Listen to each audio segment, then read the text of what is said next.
Good morning, good afternoon, good afternoon, good morning, depending with the time zone. But karibu sana kwa hii show. Welcome to this awesome conversation and great show we are about to have. Okay, I am Jake, the moderator, and this is Afriq 24. Karibu sana. Let me know where you're tuning in from. Karibu sana. Nimekuwa nikingoja sana kuwa nanyi asubuhi. Leo ni hile siku. I hope you had a good time in the last night show. Jana tulikuwa na show nzuri usiku. I'm sure you were able to catch up in that show as well. This is another good one. Hii ni show ingine nayo tena kali tena fiti, show ambayo inakukujia hii masaa ya asubuhi hapa Kenya. I'm sure maybe kwenyu ni aidha usiku ama mchana ama jioni ama masaa yote ambayo kwenyu ni ni masaa gani? Nijuze hapo kwa comment section. Zaidi ya yote, karibu sana, karibu sana. Ninayo show moja fiti. I have a good show lined up for you just about now, and we are about to discuss quite a lot in as far as our country is concerned. Are we back to the dark days? Tumerudi zile msimu za giza, zile msimu ambazo hakuna yeyote alikuwa anazingatia katiba, hakuna yeyote alikuwa anazingatia the rule of law. All right, are we back to those days that one person would decide this is how the country will run and no questions would be asked? Are we back in those days where someone will just say, you know what, this must happen whether you like it or not? You had no option. You had no opportunity to go anywhere, because if you go to the courts, there you won't find justice. If you go to your parliamentarian, him as well won't be of help. So zaidi ya yote, we are discussing, are we back to the old dark days? Where I am telling you, are we back to those days where oh man, no one was breathing. No man could tell anyone anything because everybody was under a sort of oppression. Tuko katika hizo hali, nijuze hapo kwa comment section, lakini naona tayari wengi mmejaja, naona ujumbe zinaingia haraka kwa wingi. Asante sana, karibuni. Hii ni Afriq 24, of course huyu ni host wenyu Jex the moderator, na hii ni show ambayo inakukujia asubuhi. Tutaangalia yaliomo magazetini, tutaangalia pia yale ambayo yamejiri katika vyombo vya habari, tutakuletea mengi ambayo yamesemekana huku nje. Nakwambia Kenya round hii kumewaka moto, lakini zaidi ya yote, labda tujaonana hii mwaka. Happy New Year to you, lakini zaidi ya yote, may God give you a fantastic new year. Despite hizi stories zote, tunakutakia mwaka mwema hapa Afriq 24 na tunakutakia kila raheli. Swali langu tu kwako ni je, tumerejea zile siku za giza, zile siku ambazo ilikuwa ni utawala mbaya? Yeah? Are we back in those days that the leadership was almost dictatorial? Are we back to those days? Naona wengi tayari wamejaja. Like hii video hapo kwa comment section, pia changamka, tujuze unaendelea vipi. Just say a word hapo kwa comment section na nitakuwa mwepesi wa kusoma, kama jinsi ambavyo Kezia Karwerwa amesema happy new year to you. Asante sana. Sara, asante. I see you unasema good morning Jex, good morning to you. Gladys Bosbori, I see you. Ushatutumia hapo Bible verse, umetukalia Mark chapter 9 verse 43 na Joel 3:10 to 19. All right, namwona Joseph Apondi yako ndani, anasema hivi ya kwamba unfortunately Ruto is unfortunately Ruto is a know-it-all. Ruto believes that he is the only one who has the solution to the ailing economy, and whatever he does is always right. Remember, he said he was elected because he had the solution to our problems which he must be allowed to actualize. So NEMA, LSK, the court, etc. stand in his way. Cannot, sorry, stand in his way. Asante sana Joseph. Maoni makali sana kaka. Asante sana. Good year, good morning to you. Hi, how are you? And anyone who is joining us, asante sana. Naona wengi wamelike hii video tayari. Wacha nisome wawili watatu. Namwona Suleiman Joseph amelike hii video. Kezia, asante sana kwa kulike hii video. Catherine Akinyi, thank you very much for liking the video. Joseph Opanda, asante sana. Boda Mouche, asante sana kwa kulike hii video. Like hii video kwa Facebook na zaidi ya yote subscribe to Afriq 24 hapo kwa YouTube. Ninayo show moja kali, ninayo show moja murwa. I'm telling you. Ilianza tu kimchezo. Ilianza katika mazishi ya babake Senator wa Nyandarua Bwana Methu. Hapo rais alitoa usemi ambazo siku tatu baadaye bado imegonga vichwa vya habari. 3 days later, what the president said in a funeral function in the county of Nyandarua is still rubbing so many wrongly. And that's what we are about to discuss, because his actions and utterances are depicting something that many have termed dangerous. I'll be playing some clips here to prove what I'm telling you. But where are we back to those days that man, oh man, aungejitomoza huku nje pasipo kuogopa, because somehow unaweza shikwa tu hivyo ujikute umepelekwa mahali palikuwa panaitwa Nyayo House, those days, we had torture chambers, those dark days, where the courts could not defend you, or rather you were prosecuted and executed without the courts. The courts were almost rendered not useful. Yeah, some few people were the law. They were the executioner. They were holding laws in their hands. They are the ones who are determining what happens to you. All right. Are we back there? Are we back there where a leader akisema ni left, and no questions asked, even if you take him to court? Hey, I saw someone kwa hospitali somewhere akipiga manases, and kwa sababu alikuwa na namba ya simu, and I don't know how true that is, she was able to fight with nurses simply because she had a number. You know, zile siku za bwana mkubwa, I'll call the godfather, I'll call someone, this someone, is he above the law? This someone that you will call, will he operate away from the constitution? So are we back there? You know, people want to break the law. People want to make pronouncements without considering the rule of law. This constitution has really helped and change our world as we know it. In any case, anything can't happen without the famous public participation, and if we are not satisfied, we go to the courts. And when we go to the courts, a judge can issue an injunction, a judge can issue a gag order, a judge can issue a stop, a judge can nullify, a judge can declare a matter null and void unconstitutional, a judge can revoke an appointment, a judge can do something based on the rule of law. And that's the country we have come to know because of what Kenyans bequeathed themselves, what Kenyans gave to themselves, the 2010 constitution that we gave to ourselves to govern us, to rule us, and to operate within the confines of that holy doctrine. All right. But some people feel probably this is becoming a nuisance. We can operate without it. What do you think?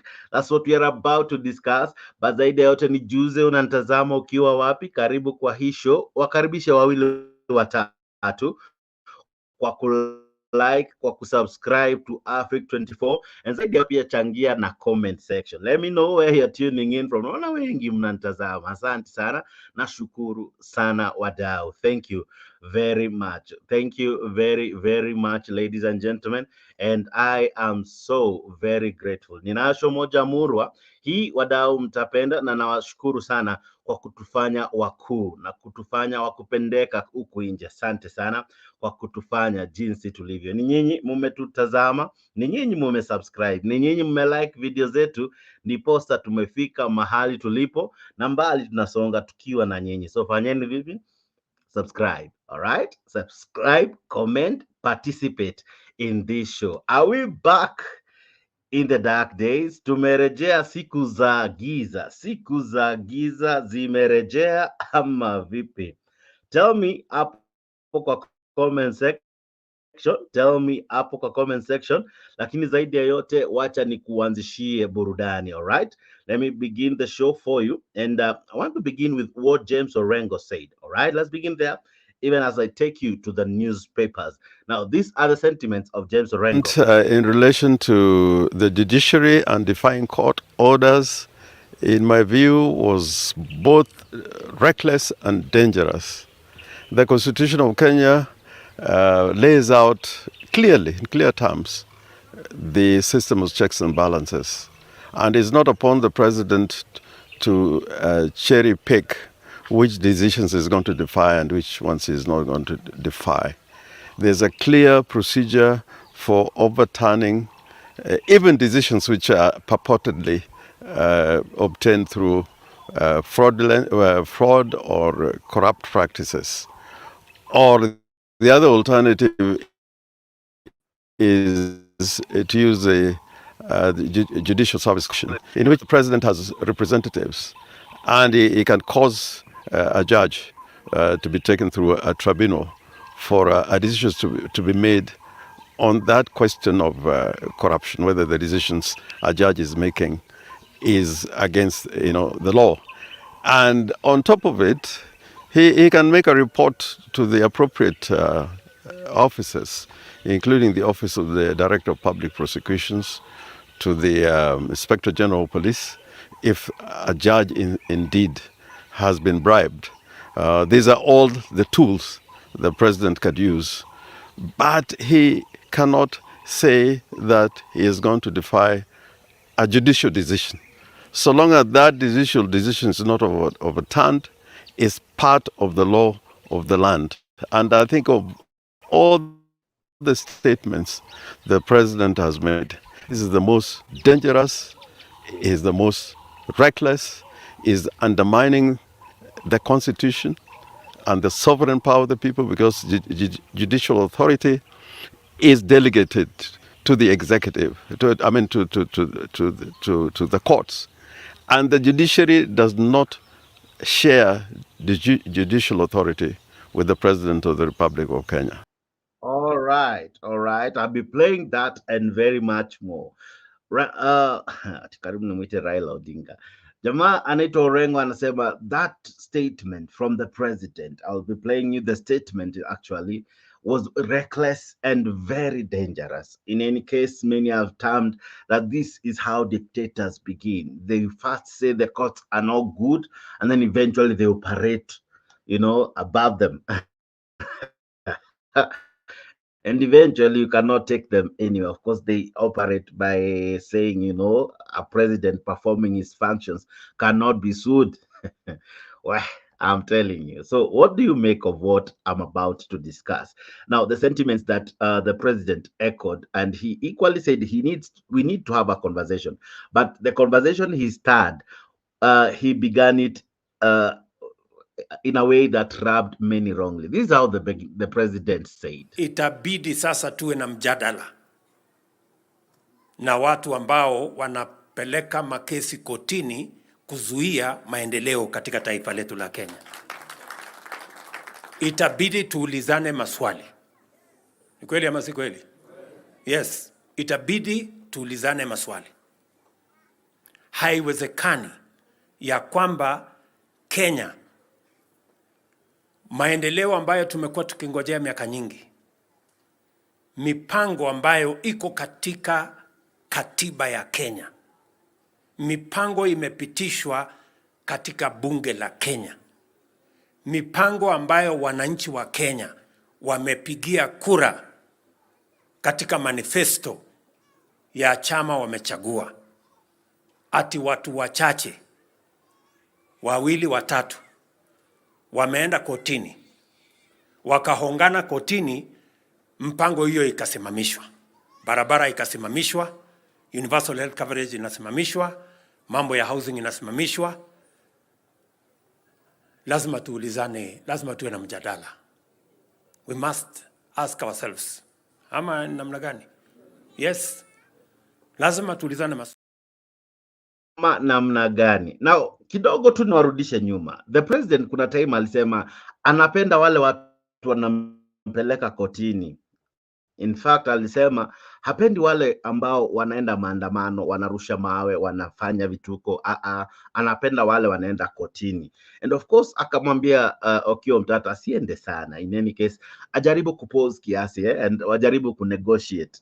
But alisema anapenda wale wanaenda kotini. So this was earlier before this week when he attended the funeral. This is what he had said some days back. Mimi nataka munisaidie mahali moja, munizungumzie huyu seneta wetu tafadhali, Bwana Omtata. Wewe sasa unataka kunipeleka kotini, na ile kazi mimi nafanya ni kupangia watu hawa ajira. Kwani sasa utaki hawa watu wapateko kazi? Please Okiya, tafadhali. Ama namna gani jameni, watu wa Busia? Nisaidieni jameni, mumuongeleshe huyu jamaa apunguze mambo ya kotini. Yeye amesema ni rafiki yangu, na ni kweli ni rafiki yangu. Ama namna gani? Tunaelewana?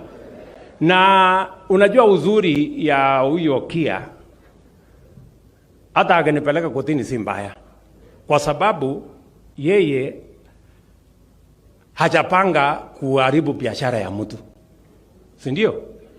At least hajapanga maandamano. Unajua kuna wengine wananitisha ati usipofanya hii tutapeleka maandamano.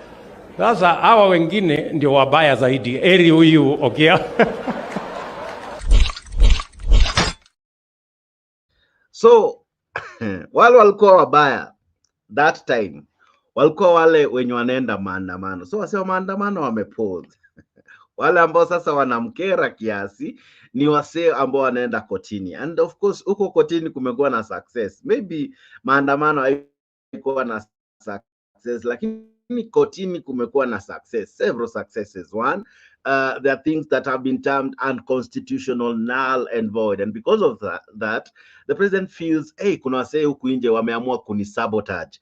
Kuna wasee huko nje wameamua kila kitu ni kotini. One moment he said hata watu wanaenda kotini kwa sababu ya food ya watoi, Nairobi County was taken to court because of the feeding program. So people are going to court. And I even have some interesting news. People have gone to court because of the use of hustler, boda boda and mama mboga. The president already has been sued right now as we're talking because of one, not fulfilling promises. Two, because of overuse. Can I use that word? Overuse of mama mboga na boda boda na hustler without fulfilling their promises. So already wameenda kotini. So listen to this, ladies and gentlemen.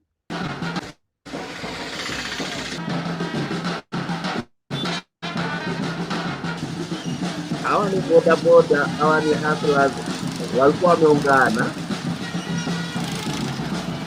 ready to take the president to court, and before they took him.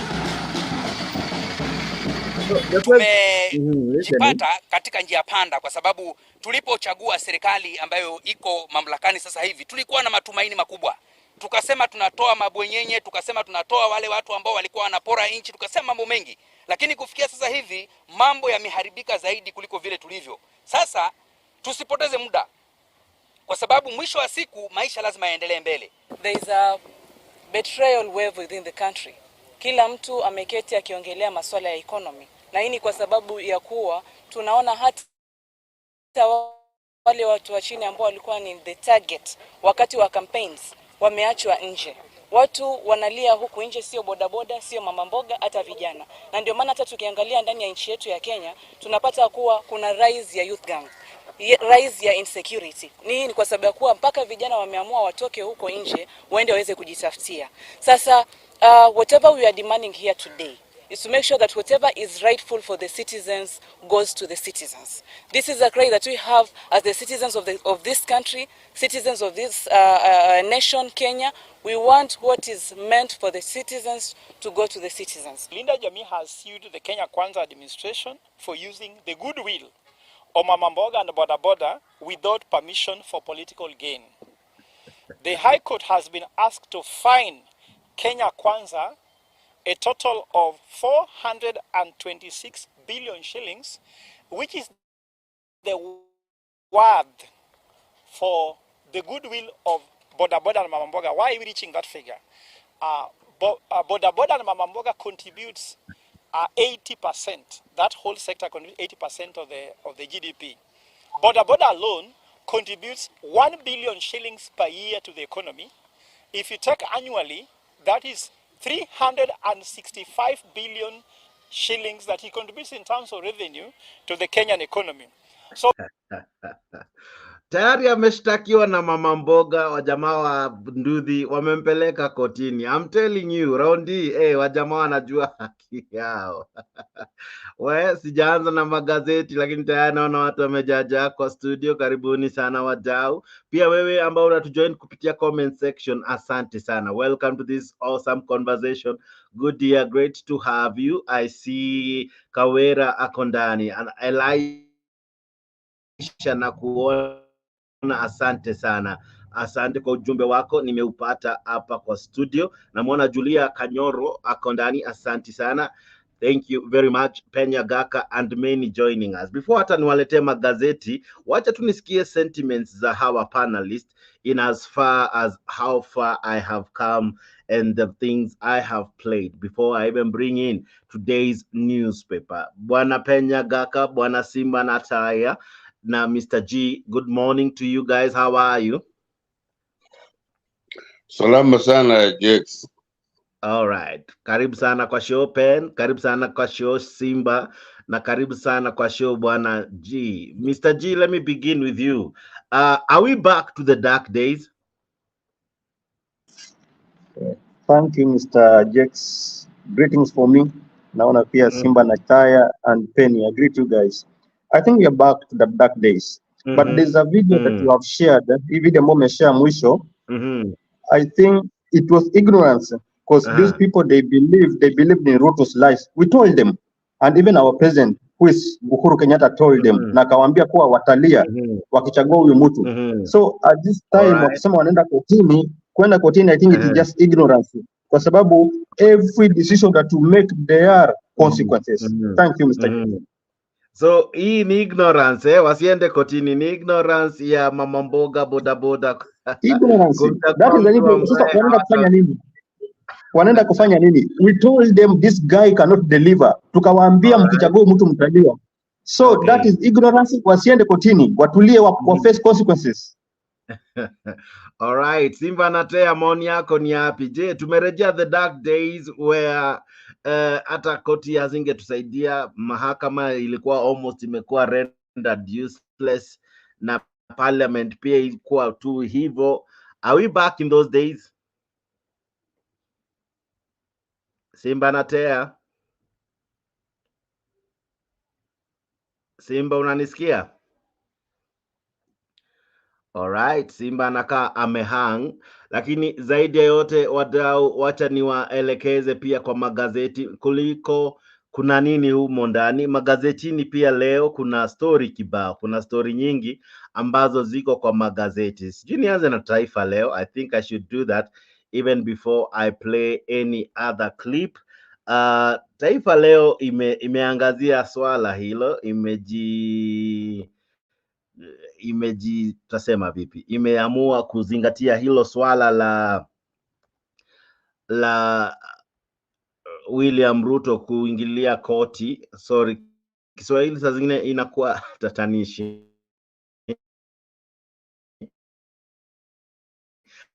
But that's what we are going to begin with. This is Taifa Leo, Taifa Nation. All right. Now Taifa Leo wanasemaje? Taifa Leo wanasema ya kwamba nitafagia mahakama.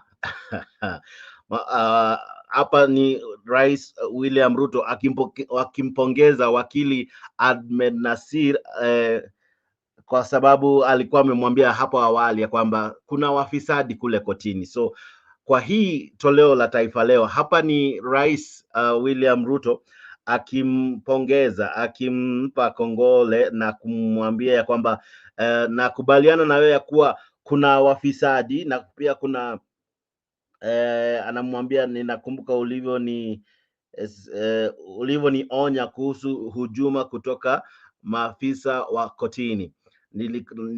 Nakubaliana kuna maafisa wengi waadilifu na kuwa kuna nang'ang'ana kusoma kwa sababu maandishi nayo pia ni madogo, lakini anasema kuna baadhi yao pia ni fisadi. Of course in English in English, what the president is saying, this is what he's saying in English. I'm sure most of us, just like me, Kiswahili is not truly our first language. But in English, the president seems to agree with what Adnan Nasir had warned him that of course in the courts there are officers who are not good, or rather who are mad with corruption. That in our justice system, there are people who have maneuvered their way. They know how to survive in these corridors.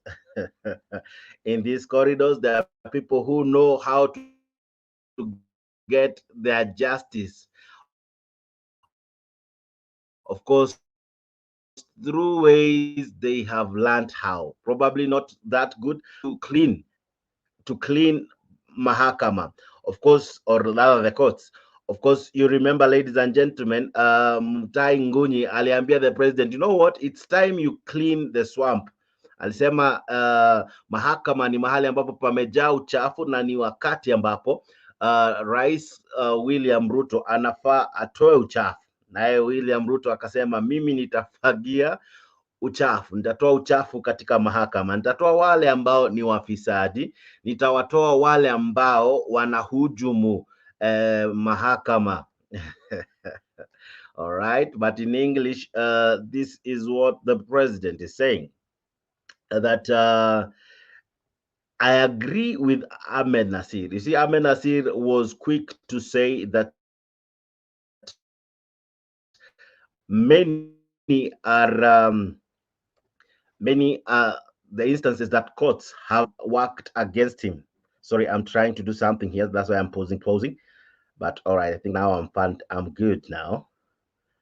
Just one moment, ladies and gentlemen. All right, now we are good. Now, this is what the president is saying in English. Okay. That we respect the judiciary, but the judiciary impunity by corrupt judicial official must be stopped. So he's working very hard to stop impunity by any form and by any means. All right. Now let me ask you, Bwana G, even as I make some changes hapa kwa studio, wewe unaona kama rais anaongea akiwa na, is he speaking from an honest ground when he says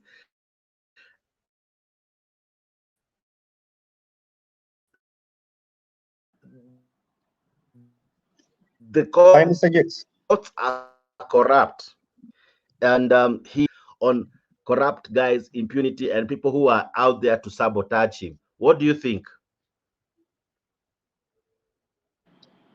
Yes, Mr. I don't G? know if my network is poor. I don't know if my network is poor because sijapata swali yako.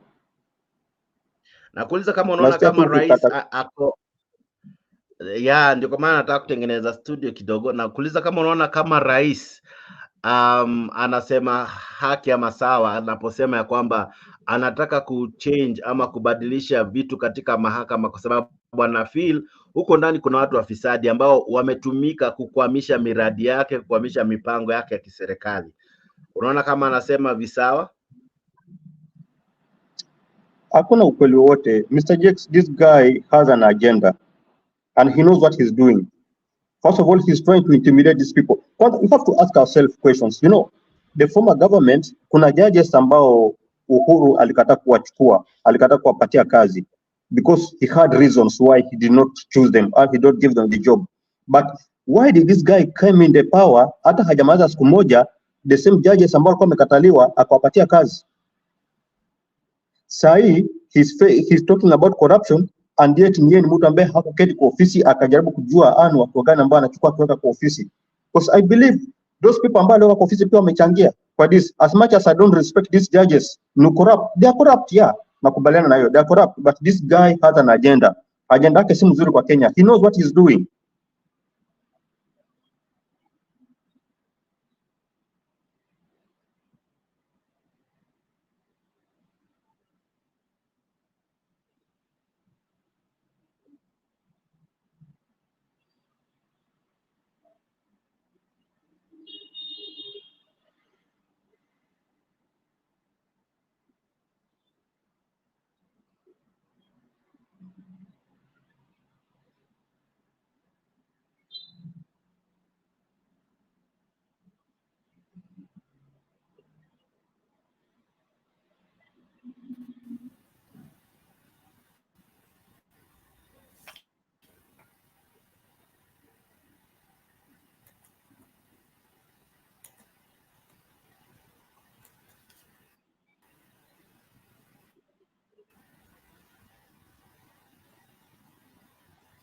Go ahead, Mr. G. I'm making some auto adjustment here, but go ahead.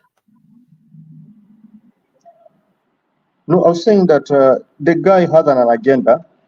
Now his agenda, first of all, is to intimidate these judges, because he has a plan why he's doing this. Hello? His plan is not that anafanya mambo ambayo iko right. He's trying to intimidate these people so that akianza ku crack the whip na afanye vitu zake, kuna innocent people ambao wataface ama watapitia hiyo hali. Innocent people wataumia because the guy has an agenda of what he knows what to do.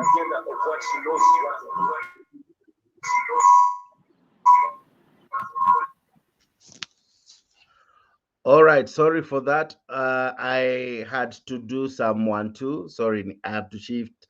Ilibidi nibadilishe mitambo kidogo, but sorry, I didn't even hear what you have said. But asante sana Bwana G. Labda tu nikuulize tu kwa haraka kwa hisani ya watazamaji wetu. Hizi vita ambavyo sasa vinaibuka kati ya rais na mahakama, ni yeye kwa sababu kulingana na jinsi wengi wanasema ashaweza kuteka bunge.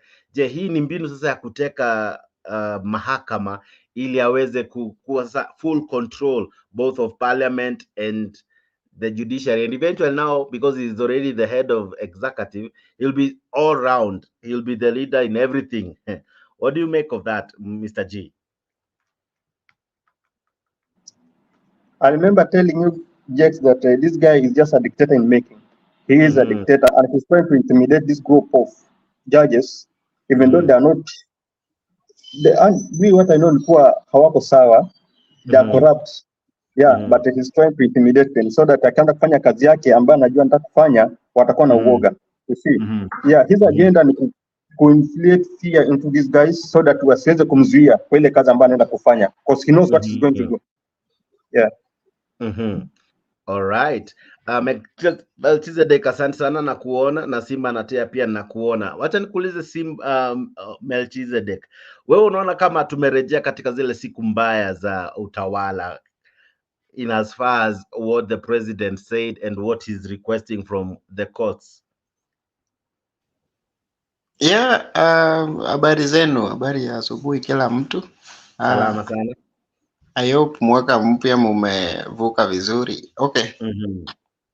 Kwangu mimi nasema tumefika kwa hiyo, hata tumepita hiyo wakati, kwa sababu vile maisha it's very weird compared to what is happening even before. Before we even do anything or say something, the gentleman in the photo, when we are looking the background or where he started all this, ni mtu ambayo tayari ashapeleka mpaka egg kwa maneno ambayo kuna zingine. When the time was wakati ilifika, wakati sasa anataka kuwa president, yeye mwenyewe ndio alisema ya kwamba yeye kile kitu ambayo court atasema atakubali naye. Na wale ambao walimweka kwa hiyo kiti ni wale ambao sahii anagonga ama wana yeah. So the only thing that the only thing which is happening is that mtu muizi ni muizi, hata afanye aje, saa zingine anajaribu kuzuia wale ambao washajua ya kwamba huyu jamaa akiingia pale ataribu everything. So anajaribu njia yake yote kuleta mambo zingine ili asionekane ya kwamba yeye pia ni culprit, but yeye is the main culprit, kwa sababu from the beginning he was in that position whereby everything is Ruto. Mtu tayari ashashikwa mpaka amepeleka egg. How can you believe it can do something good? Nothing. Kwa sababu mwizi ni mwizi. Hata ibe mkuku ama nini ni mwizi. So we are going back to that generation where people are suffering. The reason as why nimeuliza hivyo ni this issue, we need to look it deeply and see what is taking place there, because there is a play game there, because a big play game, because unaona ya kwamba watu wengine wanasema hivi, watu wengine wanasema hivi, but wako ndani. Corruption is something that everybody is eating in Kenya. Yeah. Yeah. All right. The reason as to why nasema are we back in the old days? Baada tu ya hiyo tisho kidogo la rais, koti jana ilipea ile story ya housing levy kuendelea. And according to what the Daily Nation has for you today, wanasema why the court extended the housing levy order. You remember this is an order, or rather a levy that was declared null and void. Yeah. Now this is what the Daily Nation is reading. It says that President William Ruto has scored a win after the Court of Appeal allowed his government to continue collecting the controversial housing levy abate until January 26, when the judges will decide whether to lift the order or grant a further extension. This means the fee will be deducted from the workers in the month of January. Yeah? So baada ya kutoa hiyo statement, already tunaona ameanza kuscore some points kule kotini. Now, could it be that probably the judges feel threatened, or someone somewhere has had his way in court? That is what we are discussing this morning, and we are looking at, could we be going back to those dark days? Yes, Penyagaka?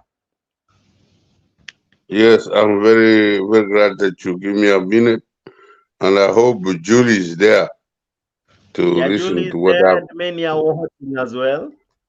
Okay. So long as Julie is there, they can watch all they want. Lakini, the real issue of the day is how the construction of the housing is going to help the not well-doing Kenyans. And my friend, that is a very, very strong message. And Ruto can put it through what he's doing. It is wonderful. Because most of the countries that really developed on our eyes, some of us, come from Southeast Asia, they use the housing. So whatever, maybe made the deals with some of these companies to pay him the money, or whatever he did, my friend, Jakes, let him do what he has to do to produce the housing for the people back home that cannot afford the housing. You do and you can continue the debate all you want. Mr. Jakes. But if we can get the housing to where maybe 5 people, 10 people, 20 people can get it instead of 100, that will be very good. Jakes, asante. All right. Asante. All right. Yes, I have a question from Kugataka. Kidogo tu before the question, naona mkono pia ya jamaa anajita Simba. Simba, yes, what is it? Asante sana Bwana Jakes. Unajua sometimes huwa tunasikiza mambo yote vile yanaongelewa, lakini kwanza kabisa ilikuwa ni swali, are we going back to the old days? Yes, 100%. Because Ruto has representatives all over Kenya like Moi did. The late Francis Police, the Elijah Mangales of today, the Sharif Nasir, allow him to finish. Like Mutu kama Sudi, it's a replica of Ezekiel Barangatunyi. Those are the people Moi used. And the life of the late Kamodo, they are represented by Nyoro. In Kisii, Machogu and Osoro are representing the former regimes, how they were operating. Now, tukija tuongee mambo ya housing. Hakuna mtu anataka kuishi nyumba ya nyasi ama nyumba ya matope forever. That's right. But tunatumia njia gani? Hata kama mkisema kwamba the South Asia and whatever, hawa watu kulingana na vile unajua, we are not going to live like we are living in high school life in our families with our families. Kama ni nyumba jengwa na serikali, sio kwa mapato ya mtu as an individual. Serikali ijenge nyumba, mtu mwenye anataka anunue na wa subsidize hizo nyumba. Kila mtu ajitetee individually. So kitu ya kuambia tukate mtu pesa ujengee. Tunajua structures za uongozi wetu ni ukabila.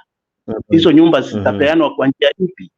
Hiyo ndio discussion yenye tuko nayo. Kuachana na hii vitu ya kutuambia eti so long as vile atafanya we don't care, so long as what?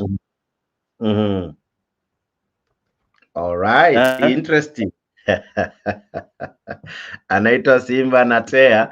Ashley, how are you? Good morning. Actually, good morning. Kwenyu ni good night, eh? No, it's after 1, around 1 o'clock. Oh, 1 a.m.? Yes. Oh, okay. Good morning then. Now, are we back in the dark days? Because after the president gave the directive, already he has begun scoring some points in the courts. Not that he should. What do you make of it? I believe, I don't know whether to say we are back in the dark days, because I think even Uhuru's time, we were still there. What I think is that, personally, I think that he may have had the judiciary on his side. He had bought them, and it seems someone offered them a better deal, and they shifted. And he got some intelligence that they had shifted. And he's mad about them shifting their allegiance to a higher power. Probably Uhuru bought them out. And these battles, like I said another day, I was here, they are being fought. We are just seeing them, the outbursts and the tantrums, but there are things happening behind the scene. He must have some intelligence that they're leaning on the other side.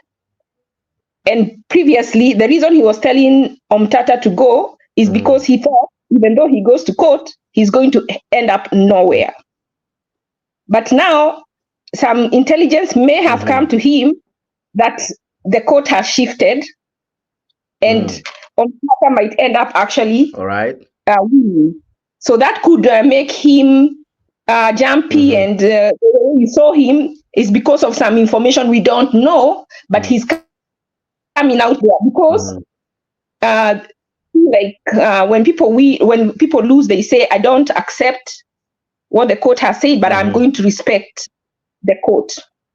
So when Ruto says that he will not obey those orders that are unjust, what are we going to say? Like the case of this boy who was killed, Jeff, and we could see that what the way his trial, it's not a trial. Whatever has happened, so is he telling those people to take matters into their hands?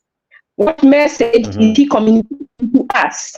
Because the court has been so many people have been even they have been this land of that there people fight about land, and you see it goes to one side unfairly. So what are you telling those people? Are you telling them to take matters into their own hands? Because you are our example. So if you're not going to obey orders, then how are you going to require us to obey those orders? Because we are a nation and a government, and we are ruled by the rule of law. It has to apply to him too. He cannot be exempt. And I saw one from Kiambu saying they want to form a commission where cases for the government have a 30-day where they have to be completed. What I am wondering is these cases of corruption, why can't they have the same agency to form a commission where they're set aside to be completed within 30 to 60 days? Why is it the things that they want to do, and why are they so insistent on building these houses? I think these houses, even the land that they are getting for free, because I think we really should help the people. And I wonder why Azimio is not one of the people who in court contesting the financial bill. What Omkia is saying is, when you look more into this housing, you wonder this person is going to get the land for free, Okay. do they have a requirement up to how much they can charge for the land? Because you pay for the land and the building.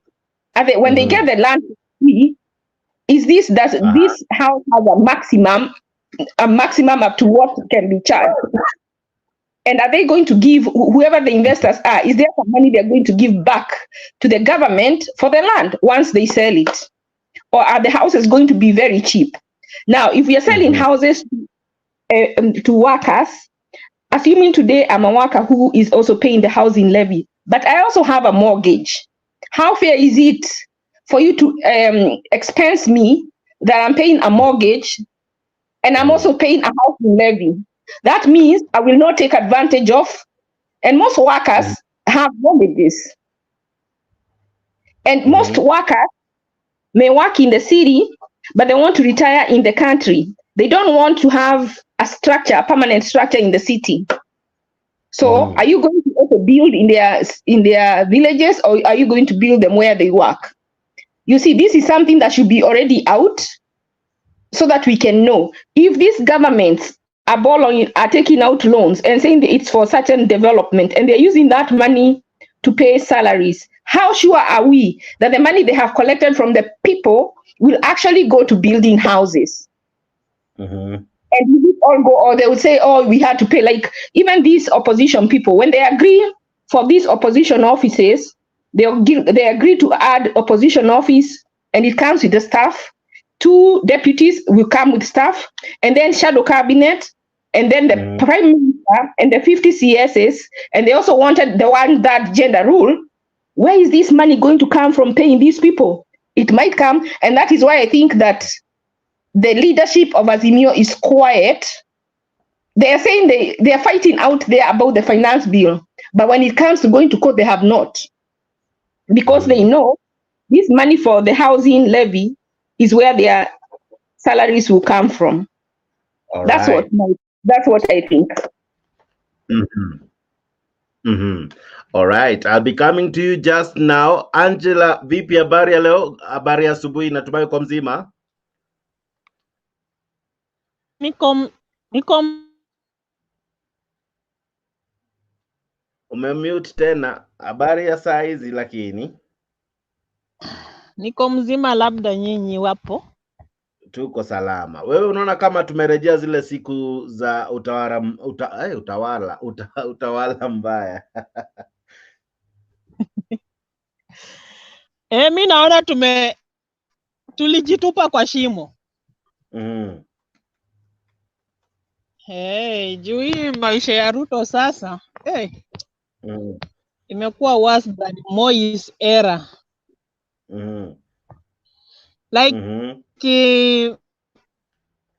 Ukiangalia anasema ana create job opportunity for Kenyans. So nilikuwa najiuliza maswali, hii kujenga nyumba ndio job opportunity for Kenyans, and how long will it last? Inachukua muda gani? Ama ni kitu tu iko pale for short time then wanarudi wanakuwa idle? Why can he build companies for permanent jobs? Yani kujenga nyumba ni ndio kuleta kazi kwa Wakenya, na hii kujenga nyumba ni kitu ya muda tu. Na hizi nyumba anazijenga kwa muda gani? Na haya mashamba anajenga ndani manyumba yanatoka wapi? Yenye haya kuonekana zile enzi, sasa ndio yameanza kuonekana kwa wakati wake. Alafu nikaona sasa na koti wanakorofishana kabisa. Sasa mimi nikaona like anakosa mwelekeo. And sasa anatumia kifua, anajigamba, anataka kuonyesha yeye ndio rais, hakuna mtu mwingine kama sio yeye.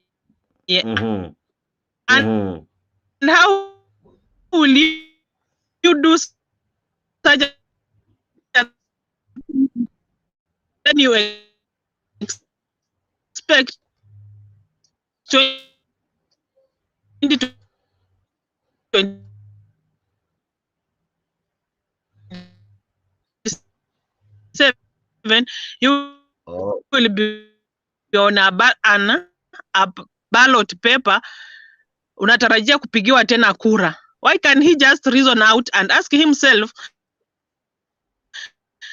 is he driving?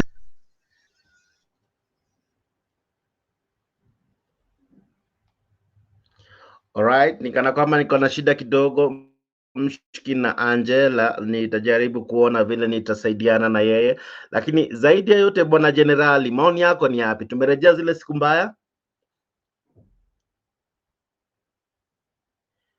Generali, jamaa wetu wa Kisii. Generali sorry, acha nipate hii jina vizuri. Generali Obim, sawa, hii jina yako ni refu.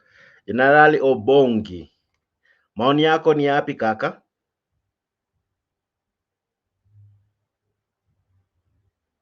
Unmute, itabidi umewasha sauti. Generali, asha sauti yako. Yes, I think Generali cannot, he's not in a position to talk right now.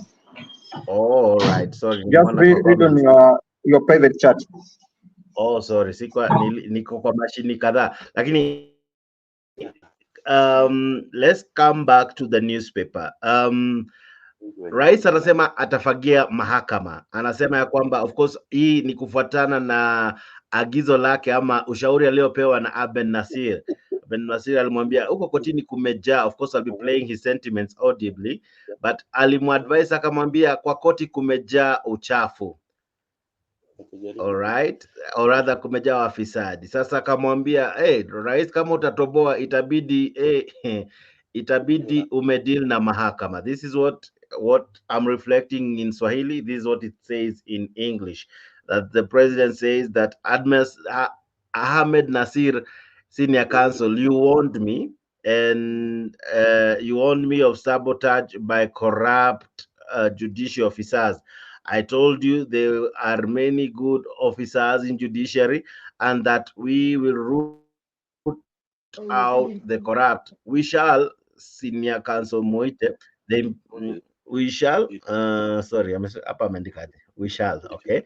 Moite Senior Counsel, the impunity of bribing judges so as not to sink or derail or delay or sabotage Kenya's imminent transformation will never happen under my watch. Not a single cent will be used to bribe nobody. Mambo ya wafisadi wote ni yale nilisema. Of course alisema mambo ni matatu.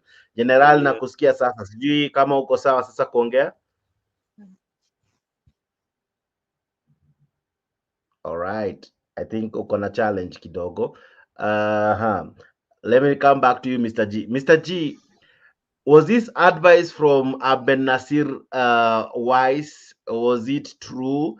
I'll be playing what he said, but president ni kama anaanza kuquote watu wenye walimuadvise. Anasema ya kwamba kuna watu walimuadvise that huku kwa koti kuna watu wachafu, or rather kuna watu corrupt. Do you think the advice from Aben Nasir, who has worked in the courts for quite some time now, do you agree with the sentiments?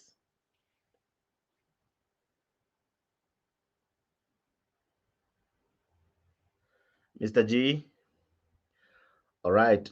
Before my panelist, do you agree with Ahmed Nasir and the sentiments ambazo raised president that alimuadvise ya kwamba kotini kuna watu wachafu, or rather corrupt, and that's why he needs to drain the swamp, or rather deal with the courts? What do you make of that statement?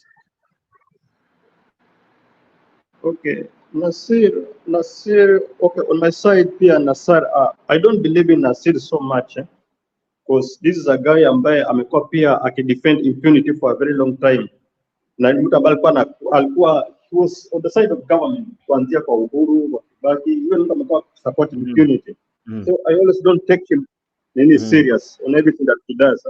But on this issue, as I just said, on this issue there's nothing new. Because after wakati wa Uhuru, as much as we say that Uhuru was a good man, Uhuru was the best, he was not the best. Ile vile watu wanafikiria maybe Uhuru was not saint. But we are saying Uhuru was the best when we compare Uhuru with this conman ambaye hapo sahi ambaye ni Ruto. But Uhuru had a lot of challenges also. This is a guy ambaye hapa ana respect court. The guy ambaye hapa afuati constitution, you see. So all this guy, all our working just the same team. Although some we compare between Uhuru and Ruto, Uhuru was at least better than this guy. So this guy is just a corrupt man and somebody who is a dictator. Alright, Simba natea sijui kama ni mkono unainua, lakini vipi? Mr. Jakes.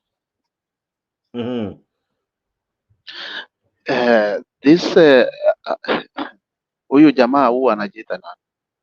Huyu controversial Ahmed Nasir, huyu jamaa ni one of the most controversial lawyers we have in the country. In fact, matamshi ama mambo yenye ameibua kuhusu judges na magistrates ni mambo ambayo yanatakiwa yachukuliwe kwa uzito mkubwa. Lakini kwanza, has he reported the end of these judges or magistrates to the Judicial Service Commission? If he knows, and if not, mbona hajafanya hivyo? Nasema hivyo kwa sababu Ahmed Nasir ni mtu ambaye wakati wote anything he raises is to praise government of the day, kwa sababu hiyo ndio mesa yake. And that is what exactly he is doing. On this, he will not get it right. Kwa sababu Kenyans are suffering. It's like yeye anachekelea wa Kenya on this. And by the way, he's setting Ruto to the judiciary, ambapo mtu yeyote anatakiwa kukimbilia for any help. So wacha hiyo game ianze, tutaiona mahali itamalizikia. But at the end of the day, this very same government will be brought down by the same judiciary. All right. Now this is what Ahmed Nasir had to say in wake. Rais William Ruto ametetea kauli yake kuwa ni sharti kuwepo na marekebisho katika utendakazi wa kitengo cha mahakama nchini. Wakili mkuu Ahmed Nasir Abdullahi ameeleza NTV kuhusu upungufu ulioko kwenye kitengo hicho na ni yapi yanafaa kubadilishwa. Mwanahabari wetu Sydney Chazima aliandaa mahojiano ya moja kwa moja naye wakili huyo. I mean, I was embedded with the presidential campaign, you know, when he was campaigning to become president. And one of the things I've advised him so many times is about the judiciary, you know, the need to reform the judiciary because the status quo of the judiciary as of 2022 was not tenable going forward. I've told him about, you know, how endemic corruption is, how, you know, the judiciary, you know, will be a very active player in a negative manner in the politics, the economy, and the social progression of society. So the president was alive. I mean, he had his own view on the judiciary. I knew he will come back to it, but I think this is the right time. He thought that he should probably visit that agenda. I think what the president has is, you know, this thing doesn't happen out of the blue. I mean, the courts don't just give injunctions like that, stopping. I mean, it's a network of people sometimes that, you know, plan in advance, prepare lawyers who will represent them, prepare the courts that will listen to them, and get judgments that stop this kind of process. I give an example of a case which the Honorable Paul Mute I was involved in the case myself. During the time of President Kibaki, Uhuru had a lot of problem with the Teacher Service Commission. I mean, they were a headache. And I thought, you know, the best way to solve the problem was through the courts. So it went to one court, went to another court, went to the Supreme Court. And the end result was that the courts, you know, killed teachers' nut and, you know, empowered the Teacher Service Commission. And at one stage, we come to know that, you know, the Office of the President facilitated one of the judgments. A lot of money was given to the courts, and everybody knew that, you know. And I tell guys that the uniqueness of the Uhuru administration, unlike the Moi administration or the Kibaki administration and even the Ruto administration, is that that is one administration where a conscious decision will be made to bribe judges, yes, on very sensitive matters like this one between the Teacher Service Commission and the Kenya Union of Teachers, not. So we have seen Sikia vile watu wanatoa vituko huku nje. Anasema kwamba kama kuna wakati ambapo watu walikuwa wanaamua kabisa lazima tuhonge koti, ilikuwa wakati wa Uhuru Kenyatta. We maoni so good. Now, Ashley, what do you make of such remarks? I think what we need to get a lawyer, even if it's on this channel, or there need to be action apart from us just discussing like we are gossiping. We need to do something about it if we can. Now, what we should compel them to do is to bring evidence of what they are saying, or be held liable for what they are saying about the judiciary that is not right, but they should be compelled to produce evidence. If we start holding them accountable, they'll be careful what they say. We also need to call on to the AG to explain what Ruto means. On the three things, I don't remember what the first thing was. I know the second one was go to exile, and the third one is go to heaven. I need an explanation as a citizen what going to heaven means. Is it saying that he's going to kill people, or that they should commit suicide, or what does he mean when he tells people to go to heaven? Someone should take him to court and answer that question. Interesting. Mr. G, Abenasir anasema kulingana na yeye ya kwamba sheria huku Kenya mara mingi ni yule mwenye ako na pesa ama haki ama justice in our courts. It's the one who is paying the piper. All right? And he's saying wakati wa Uhuru Kenyatta ilikuwa wazi. Sasa saizi ni Ruto anashindwa kuwalipa ama ni anawalipa kidogo?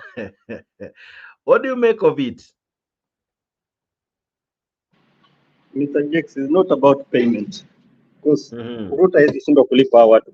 Na Ruto mwenyewe ana believe in corruption. The issue ni kuwa he's just trying to create an environment whereby atakuwa able. Unaona kama sahi this issue ya housing. Housing, you were told in the court that it is unconstitutional, you see, but still, as much as it is unconstitutional, but we have to continue paying it. Sasa, if something haikubaliani na our constitution, how can we continue paying it and yet it is wrong? In fact, it is the same court ambayo inatufanya to commit crime. You see, so on the issue of payment ama pesa, I think Ruto is trying to manage this court. Whereby atakuwa anaenda against the law, atakuwa ana break laws, atakuwa anaenda against the constitution, but anataka this nini court iwe chini yake. That is his motive. Hakuna kingine ni. Ashley, what is the question? The question is, if you wanasema tuendelee kulipa, you can also, whatever that judge said, if it's a lower court, you can go to a higher court to dispute or to challenge what that lower court has decided. If they've decided we need to continue. The court that decided that was the Court of Appeal, unless you go to the Supreme Court. Right. I've been seeing Trump doing that. He's been going on these issues like this. You keep going all the way to the Supreme Court. You need to go. Now, this judgment was, it of course, it began from the High Court, where now this ruling was made yesterday was the Appeal Court. And it is tentative, given that by 26th of January, that's when they will give the final verdict. So it's still a stay order. That's what I'm saying. Even when they make a stay order and they give a ruling to continue to collect, you can take that portion that they have said to continue to the High Court, to the Supreme Court, and ask if something is unconstitutional, how can you continue to collect? To ask the court, the Supreme Court, to stay on that too, until a decision is made. Because why is it still being collected if it's illegal? Actually, Ruto, yeye hatumii sheria. Yeye anatumia akili yake na mawazo yake na sheria yake. It was unconstitutional. But he's not following the constitution of Kenya. That is the problem where he is. He's not the one submitting the money. So if the courts say that it's unconstitutional, even though Ruto tells people to bring the housing levy, they don't have to. We are the ones who are giving him power.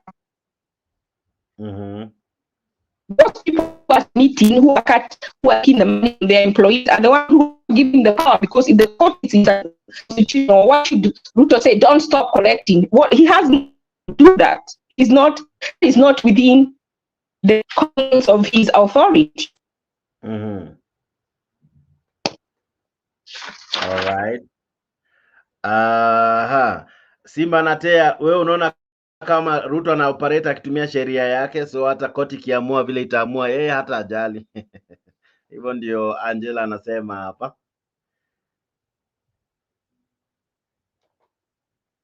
Simba? All right. Sorry, I think hata yeye ameshikika. Watu wengi ambao wako kwa show leo either wako manyumbani or wako kazini, so mtatuelewa kidogo kama kutakuwa na mshiki kiasi kwa communication yetu, lakini we will really try and sort out all these issues even as we go on. But allow me to read some one or two comments. Kuna mtu amesema ati maybe payment ndio ati payment kwa Ruto sio shida kulipa hao ma charges, wafanye what he wants. But remember Maraga aliwaambia ya kwamba mkichukua siasa muweke kwa sheria mtapoteza Kenya. So hapo ndio kuna mvutano. Maraga alisema tukichukua siasa tuingize kwa koti tutapoteza Kenya. Because the politicians wanataka ufanye vile wanataka hawatataka ufuate sheria. Sasa unaona hapo ndio kuna shida.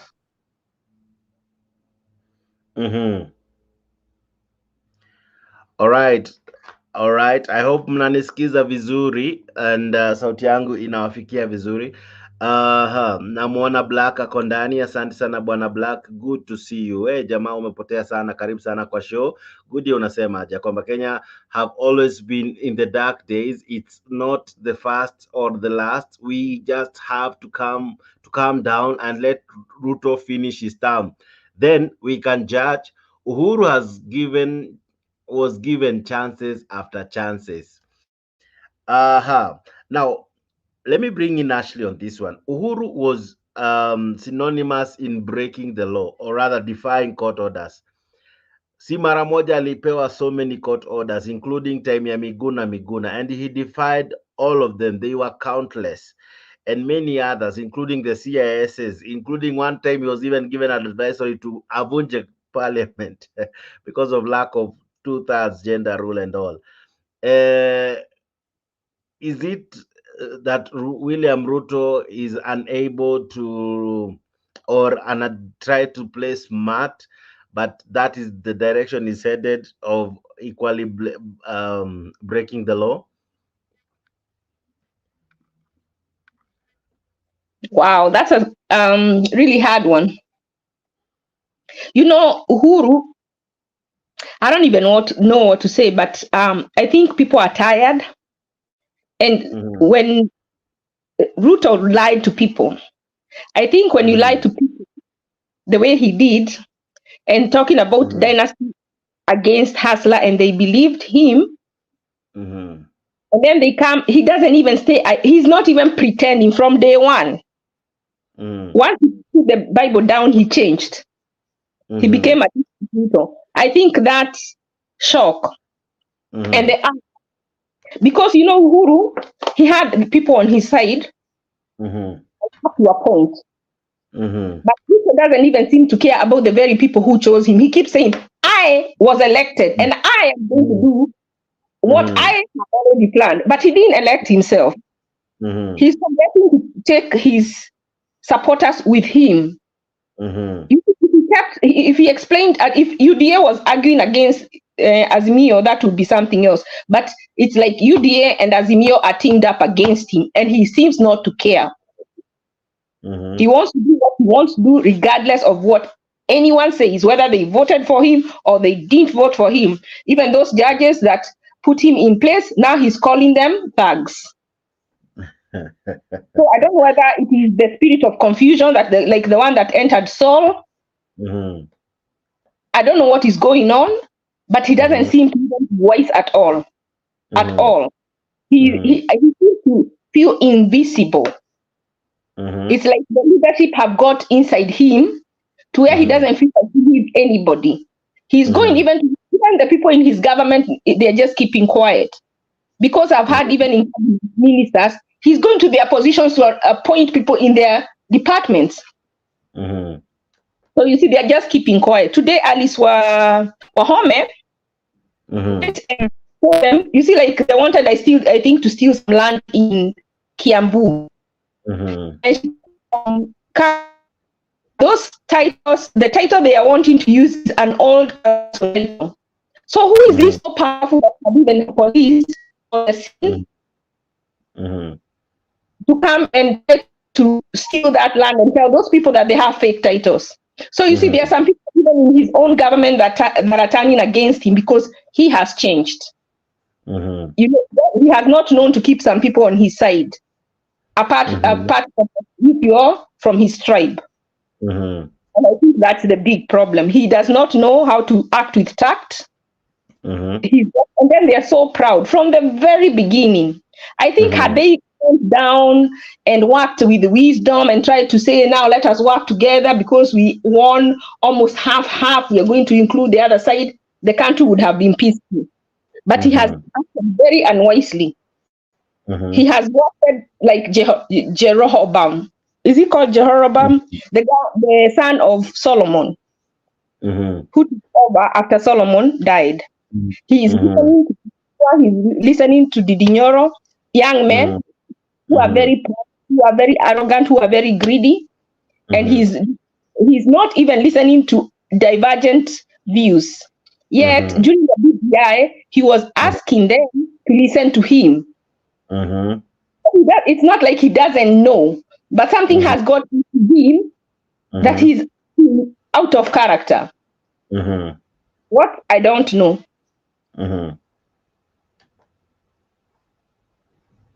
All right.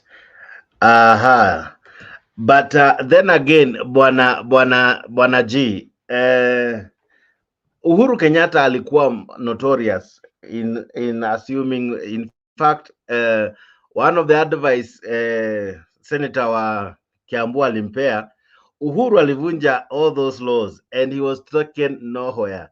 So he was advising him, hata wewe rais, vunja sheria na hautapelekwa mahali. In fact, he was saying, aliambiwa this was unconstitutional, for example, stories za CAS, and CAS bado waliendelea kulipwa mshahara na waliendelea kufanya kazi despite them being told that it was unconstitutional. So he was advising the president avunje sheria na hakuna mahali atapelekwa. Wacha tusikize hiyo, then I have you Bwana G, and welcome so much Julia, and as well many joining us hapo kwa comment section. Sababu nimekuwa nikizunguka hapa na pale, nimekutana na watu wa Nyandarua na wengi wamenituma Mheshimiwa Rais, wakaniambia ukirudi kule Kiambu, ambia rais mwenye alikuweko, mulituletea hapa 2013 na 2017 na tukamchagua. Rudi kwako Kiambu, umwambie apatie Rais William Ruto nafasi na yeye atufanyie kazi. Na Mheshimiwa Rais, sababu nasikia hapa hata Dinyoro amesema yule ana sponsor makesi ni rais aliyekuwa hapo ambaye ni mpigaji kura katika kaunti yangu. Sasa ajue tuko na rais ambaye ni William Samoei Ruto, ambaye tuliamuka asubuhi na mapema tukamchagua aendeleshe Kenya yetu mbele, si ndio? Na sasa vile niliambiwa hivyo na watu wa Nyandarua, nikaketi chini Mheshimiwa Rais, nikajiuliza, wakati koti ambaye anataka kutumia ilitoa sheria ati yeye aachishe CAS kazi sababu hiyo kiti sio constitutional, yeye hakufuata sheria ya koti hiyo. Wale waliendelea kukaa kazini na yeye hakupelekwa mahali. Mheshimiwa Rais, hatukwambie uvuje sheria, lakini jua pia wewe hautapelekwa mahali. Ilifika watu wa Korogosho, Mheshimiwa Rais, koti ikaamua wasitolewe pale, lakini yeye akawatoa na hakupelekwa mahali. Mheshimiwa Rais, hatukwambie uvuje hiyo, lakini pia wewe hautapelekwa mahali. Mheshimiwa Rais, wanataka kutumia koti ndio usijenge manyumba. Mheshimiwa Rais, Mheshimiwa, mimi nakuomba tafadhali, hawa mahasla wanangoja kazi. Wewe wacha tujenge kazi, manyumba, na sababu wewe hautapelekwa mahali.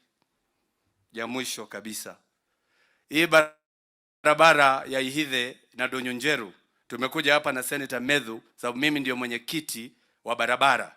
Rais alinipatia hiyo kazi. Rais amesema atajenga. Waziri our deputy president amesema atajenga. Wabunge wa hapa wote wamekubaliana itajengwa. Mimi kama mwenyekiti nimekubalia. Mwenyekiti wa environment amekubalia. Alafu mtu mmoja ameenda kotini na anaenda kwa NEMA ati hiyo barabara isijengwe. Mheshimiwa, nakwambia sisemi uvunje sheria, lakini jenga na hutapelekwa mahali. Sababu ni vibaya ati wabunge wamepitisha kitu, alafu mtu mmoja ambaye alikuwa kwa hiyo bunge anaenda kotini kusimamisha mambo ambayo inafanyika, na koti inasikiza huyu mmoja, haisikii hawa wengine. Hii ni kitu ambayo inabidi tuanze kuangalia kama viongozi wa nchi. Ati mtu mmoja anaweza enda kotini aseme hawa watu wote hawakujua ile walikuwa wanafanya, wewe tu ndio unajua. Hapana. Niseme kama rais, hapana. Hapana. Hiyo tunakataa. Kwa hivyo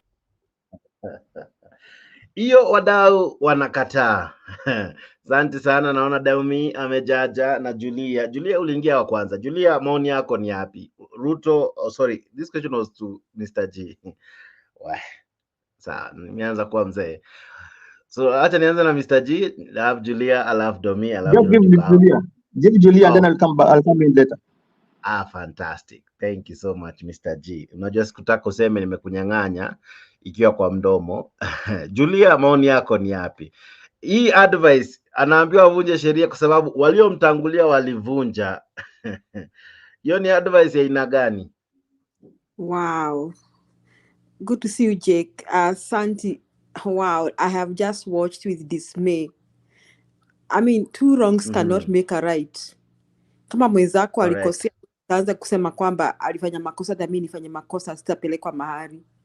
Come on. I mean, and these guys are speaking in the limelight of the public, and they are speaking to the press, and they don't know that internet never forgets. Oh my goodness. Sijui Kenya inaenda wapi. Mimi maoni yangu ni kwamba Kenya inaenda kuangamia.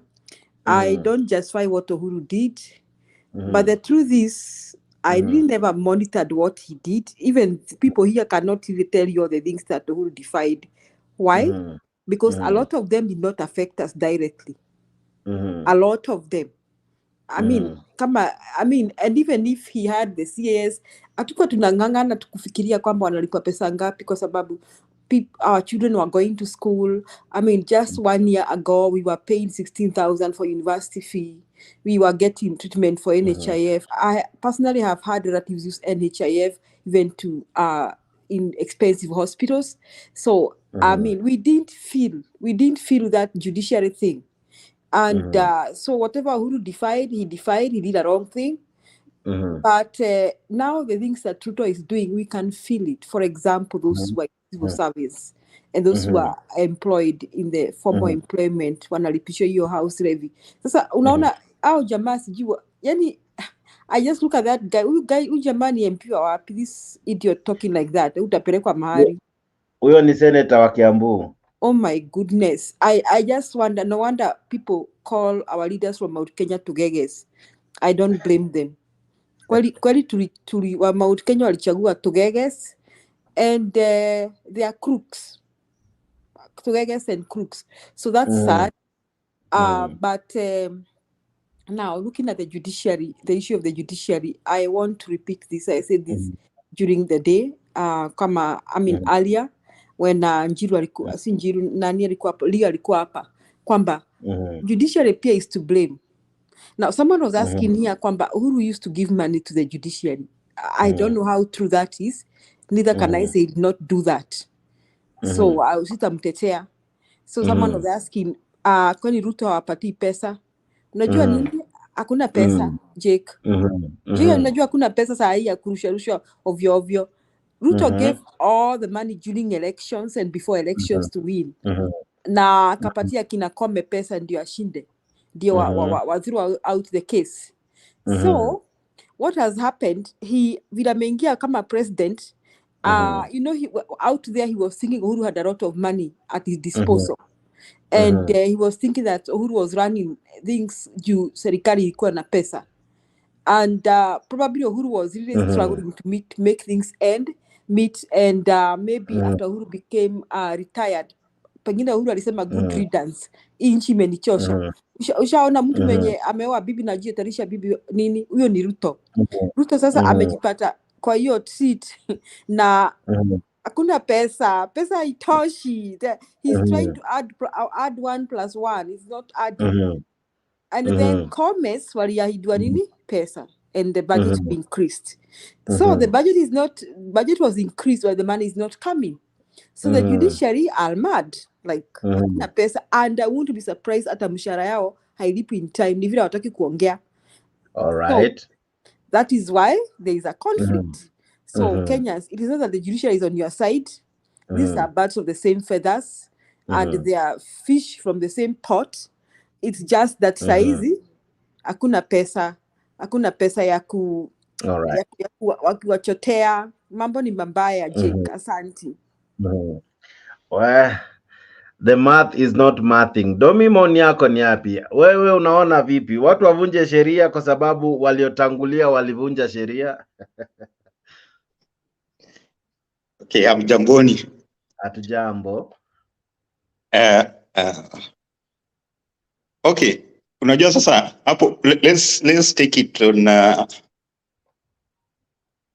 individual opinion. Huyo mtu anasema watu wavunje sheria. Okay, hiyo ni opinion yake. But now the question is, what are you going to end up with? You see, I always say this. Everybody has a right of opinion. All right. But your opinion tells everybody who you are. Better you agree to be corrected on your opinion than end into a ditch or lead people into a ditch. Because apparently your wrong opinion will turn back to you at one point. You can never run away. You can never run away from your statement unless you admit you are wrong and withdraw it. Let me start off by there was a statement that I think it was you said it's Black who said that we have been having we have been having presidents disobeying court orders from the past. So we continue. Now let's now be realistic on analysis. Yeah. Moi twisted the court. Yeah. Moi twisted the courts. Majorly, there is no much of disobeying court orders. Though he also disobeyed some orders, but he hardly disobeyed the orders. But what he did, he used to twist the court to do what he wants. Kibaki disobeyed 1 or 2 court orders. Yeah, not so many. Uhuru disobeyed many court orders. Ruto has disobeyed almost all court orders. We cannot compare the two. We cannot compare. I will say this. Probably if you can, because I can remember very well several times if Uhuru, most of these the parliamentary decisions when they were quashed by the courts, he took the bill back to be polished. That is what he used to do. Let's be realistic. Let us not give a blanket judgment. He used to go back. He took the bill back to be corrected before he took it to the public. And that is a fact. Ruto, he's being told go and correct the bill. He is not going to correct, but he's declared to disobey, one, and he goes to twist the court. So you cannot compare. You cannot compare. Yeah. Then, let me talk to Kemboi. Kemboi is talking of there was some money during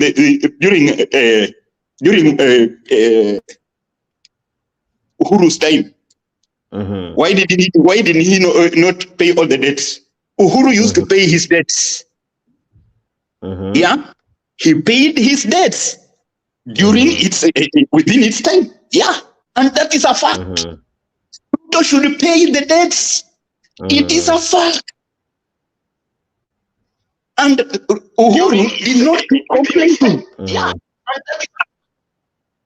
Uhuru did not keep complaining. He paid his debts. Though he said, okay, he commented on big debts, yes, but he paid. He used to pay silently. Ruto should not make a noise on the debts and keep quiet. Shut up. If you don't want to rule, keep off. Uhuru may have done wrong, but we can with Ruto we cannot compare. Probably if we can say Uhuru probably did wrong something like 30%. Ruto is doing wrong 80%. We cannot compare the two. Life is about comparison. So please, guys, let us reason straight. You cannot give a blanket so that to cover a fool doing wrong things.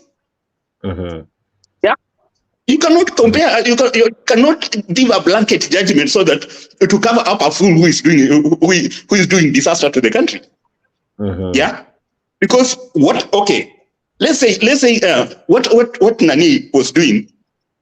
At least he sustained the economy. He was able to balance and make things move.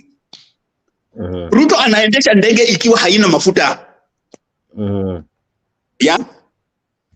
Tuseme Uhuru alikuwa anaendesha ikiwa na mafuta to the lowest.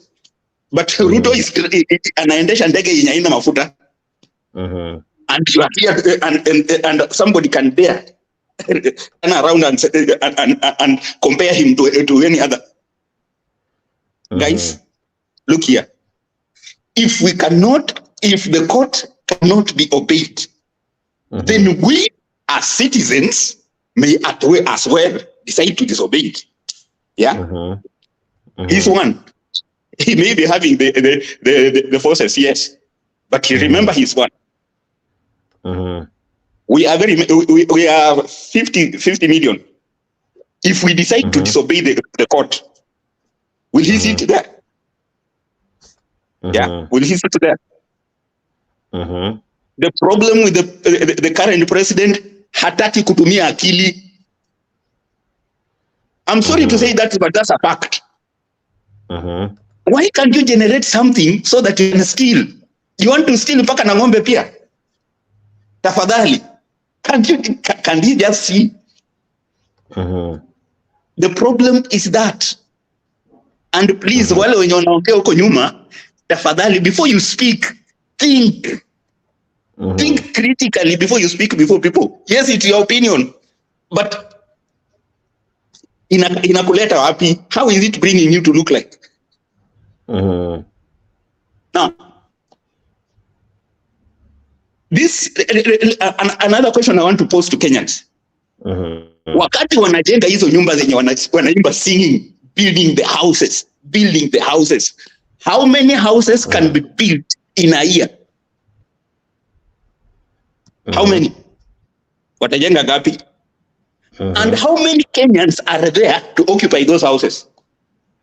Okay. How many civil servants will be able to contribute enough to own those houses? There are some people who will be celebrating, oh, we have the houses. Yes. Now the question also comes, You want to other people wakatwe pesa yao because that is their money. You ni pesa yao. They had and money. Wewe unasherekea akatwe pesa yako wajenge nyumba yenye hata faidika nayo. Really? Ruto himself has been here to say, mbona watu hamtaki watu wengine wapate ajira?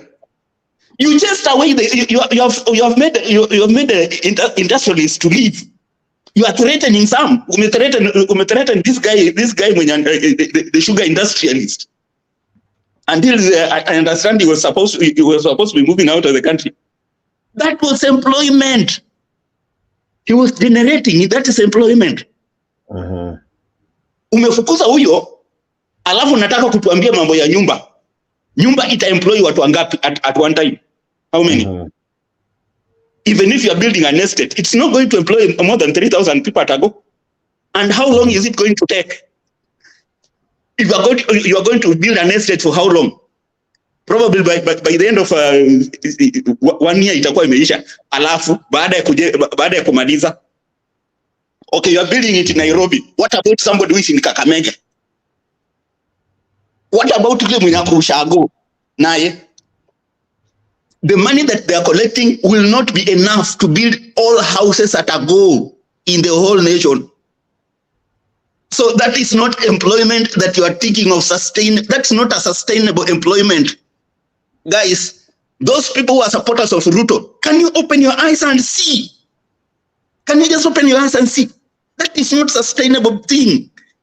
It's only going to for 1 year. Building probably an estate is going to be for 1 year.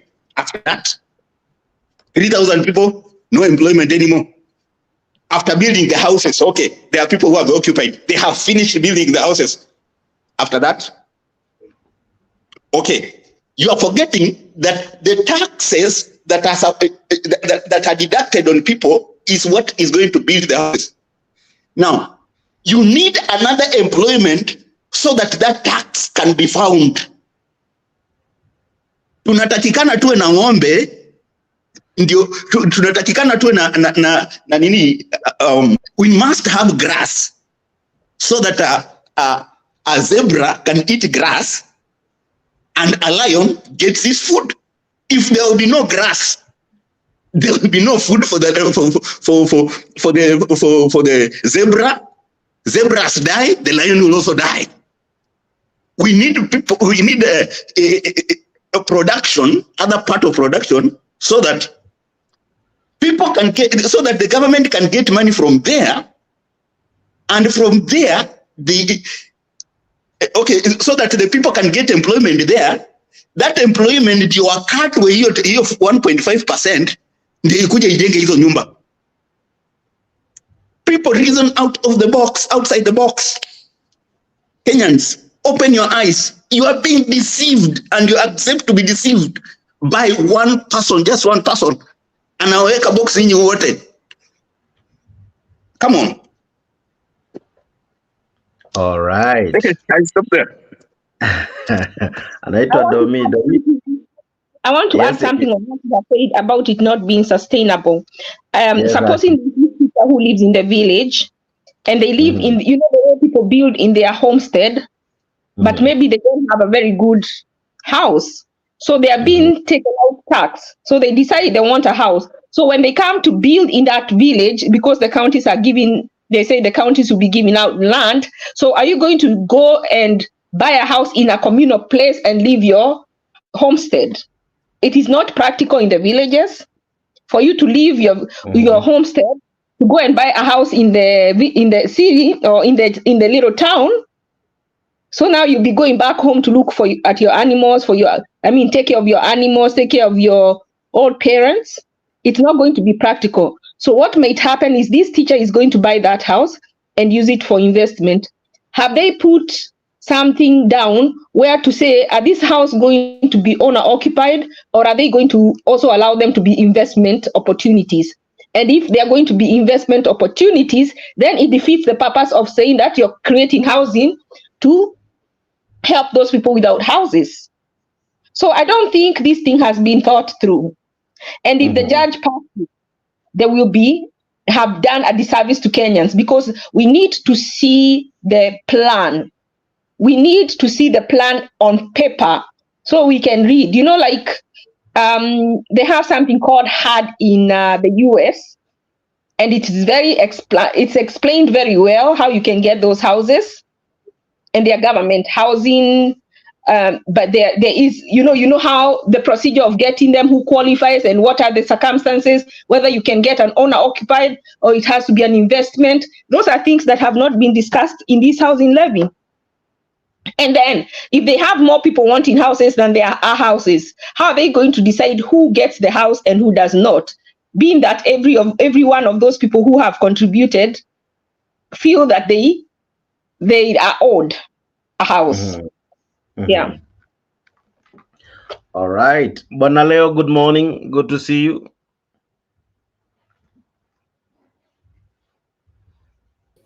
Good morning, Jack. I'm fine, thank you. How are you this morning? I'm fantastic. I saw you had an awesome show, Jana. I really enjoyed huku nyuma ya tent. That's great. You can see Ashley is there. Julia is still awake. I saw her yesterday. So it tells me Kenyans are really working hard. Domi, long time. Mr. G, habari za pwani. And everybody over there, I can see people are really contributing. Hii mambo ni kama imechemuka. I can see Matondet na kina Angela Sidadi pale. So I don't have much to say this morning. I just found that something that is making headlines basically is this issue of courts. And what I can say, just at a personal level, not institutional level, is that one of the responsibilities or one of the roles of the president is to protect the Constitution.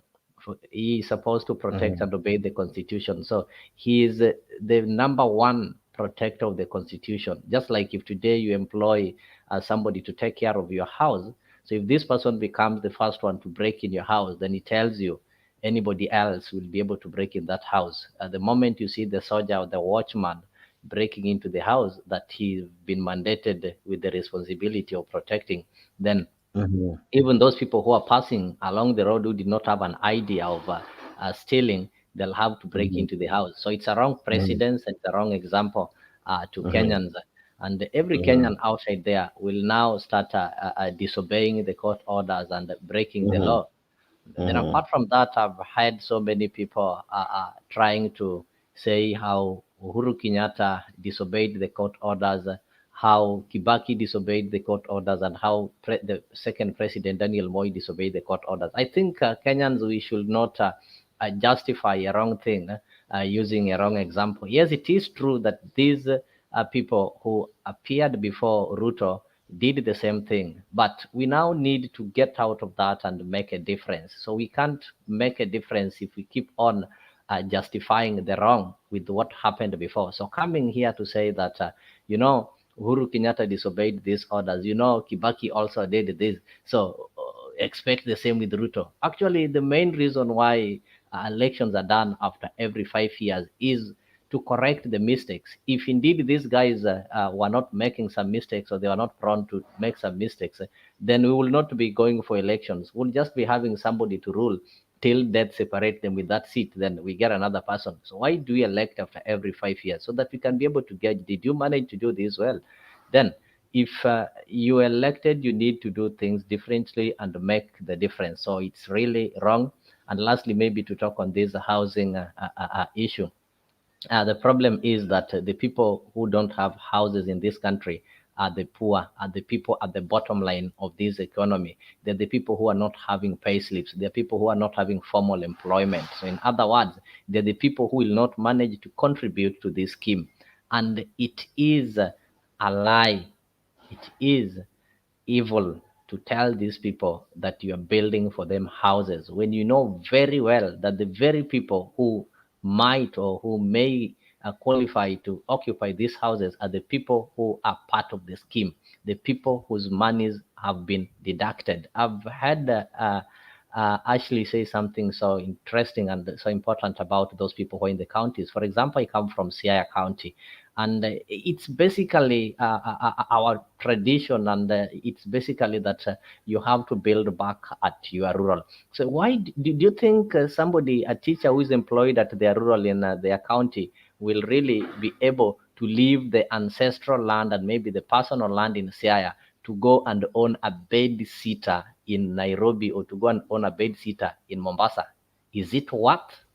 I think it is practically impossible. If the government really wants to ensure that even those people who are employed and are earning some less salaries should get houses, then it would be possible if these things were done at the county level or at the regional level, something that is not really possible because getting land is not there. So this thing is only practical in urban. That person who is already having a house in the rural and now need an extra house in town. And of course, Kenyans who are able, you'll find that you have your house in Nairobi and you also have your house back in the rural. So it is for the purposes of luxury. It is not that you really need that house. And lastly, we don't have the housing problem in Kenya. The problem that we have in Kenya is that people don't have money to afford these houses. How many vacants do you see in a day, Jakes, around where you stay? I think you can't walk 200 meters before you see vacant house. So there are so many vacant houses. There are so many vacant houses. So the only thing that is lacking, people don't have money to occupy these houses. So somebody telling you that people are living in slums because we don't have enough houses in Kenya, that we need to build more houses, that is a lie. We are having more houses than we can, they can accommodate Kenyans. So the problem is not houses.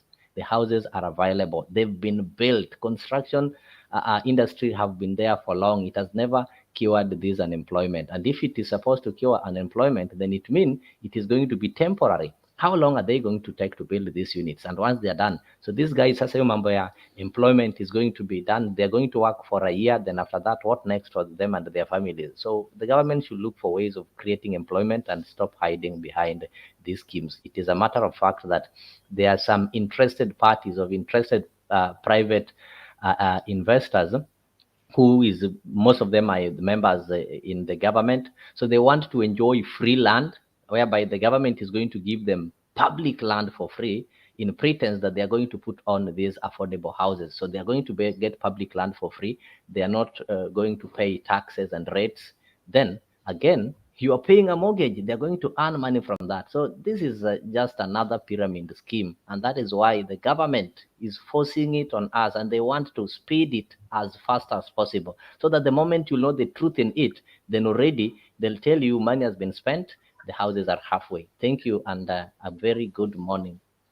All right, fantastic. I see my good friend Omolo Molo is in the building and many joining. Namwona John Jenga ako ndani, Angie Angela ako ndani, Omolo ambaye pia anajitanga Graphene ako ndani. Omolo na majina mingi lakini alisema alibadilisha majina baada ya UDA kumfanya ile kitu. Sasa sijui kama atachange Omolo Molo kwa sababu UDA bado amemfanya tena ile kitu.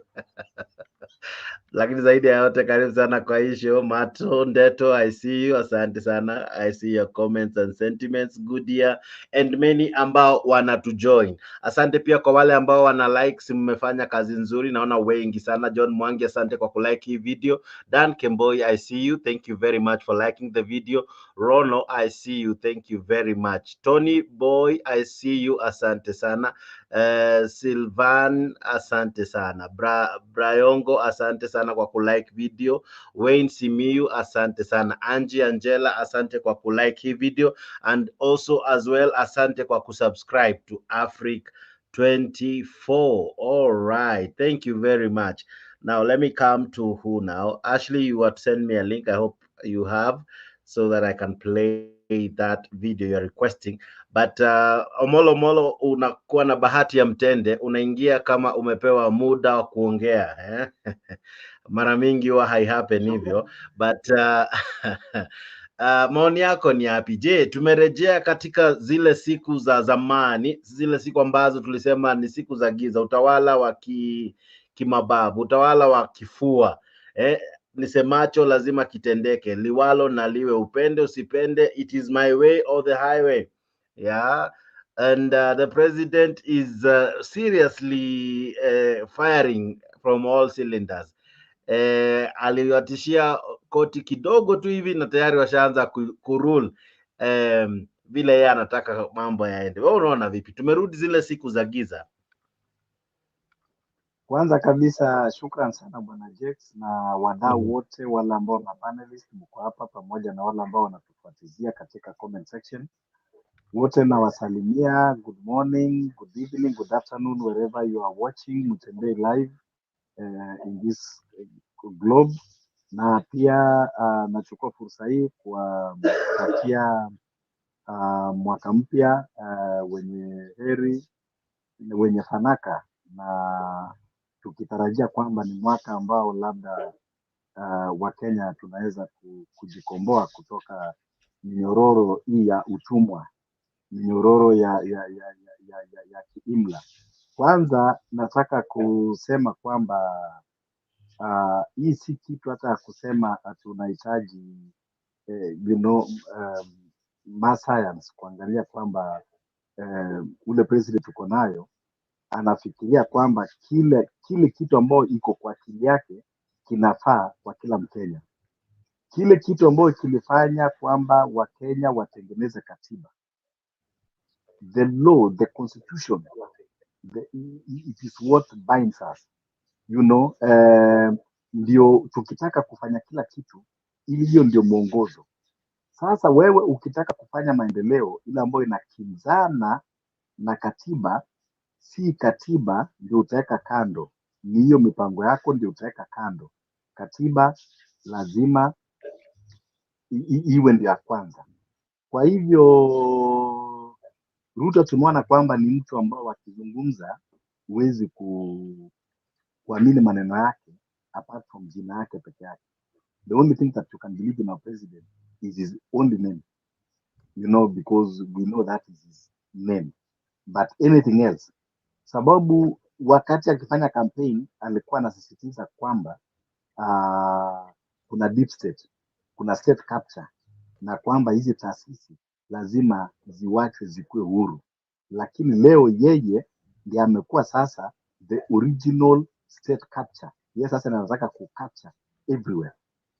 The independence of judiciary si kitu hata ya kudiscuss hata kidogo, sababu wao ndio wako na authority, wao ndio wenye hiyo kazi ya kutafsiri sheria. Kwa hivyo hata ukiwa na dream ya kulete maendeleo aina gani, lakini sheria haiambatani nayo, huwezi kusema ati kwamba utatishia sheria. Hapana, hiyo dream yako utaweka kando, ama hiyo dream yako uende ushape vile ambayo itaingiana na hiyo sheria. Kwanza tumeona kwamba ni mtu ambao anapenda kutumia mabavu. Kwanza alianza kutishia wale watu ambao wanapeleka kesi kotini. Koti iko pale sababu ya arbitration. Kama mimi naye tumekosana, sasa ile kitu Ruto anaenda kufanya, anaenda kuseta very bad precedent, sababu ikiwa yeye kama kiongozi atasema kwamba heshimu koti, sasa wale majunior state officers kutoka yeye kukuja chini, kesho nao wakikataa sasa kwamba watakosa kuheshimu koti, tutakuwa na nchi aina gani? Kesho siasa akikushika na sema kwamba atakufanyia bila atafanya na manake, ama kesho umeenda umechukua kotoda, alafu unakuja unapatia taasisi ambayo inafaa kuifanya, alafu akatae, sababu kama president mwenyewe amesema kwamba koti ni ya wakora. Sasa nani ataamini? Okay, ikiendelea hivyo, kesho sasa sisi wananchi tukidevelop resistance, polisi huwezi kunishika, maanake huwezi kunipeleka koti, maanake president wetu ametuambia koti ni ya wakora. Kwa hivyo utanishika unipeleke wapi? Kwako nyumbani? So you see that kind of confusion that is creating for this country, ambao sasa anataka kutupa nchi katika msitu. Jambo la pili, why should we pay our tax to fund the office of the attorney general? Sababu office ya attorney general iko pale kumpatia advice president na kumuongoza katika sheria. President don't need to fight with courts. We have the office of attorney general that is fully funded by the taxpayers. Kama ni hivyo, anataka kuwa anajifanyia mambo kichwa, then ofisi ya Attorney General ifungwe. Kwa nini tuendelee kulipa pesa kwa Attorney General, mtu ambao anafaa kuwa yeye ndiye anasimamia hizo makesi ziko kotini?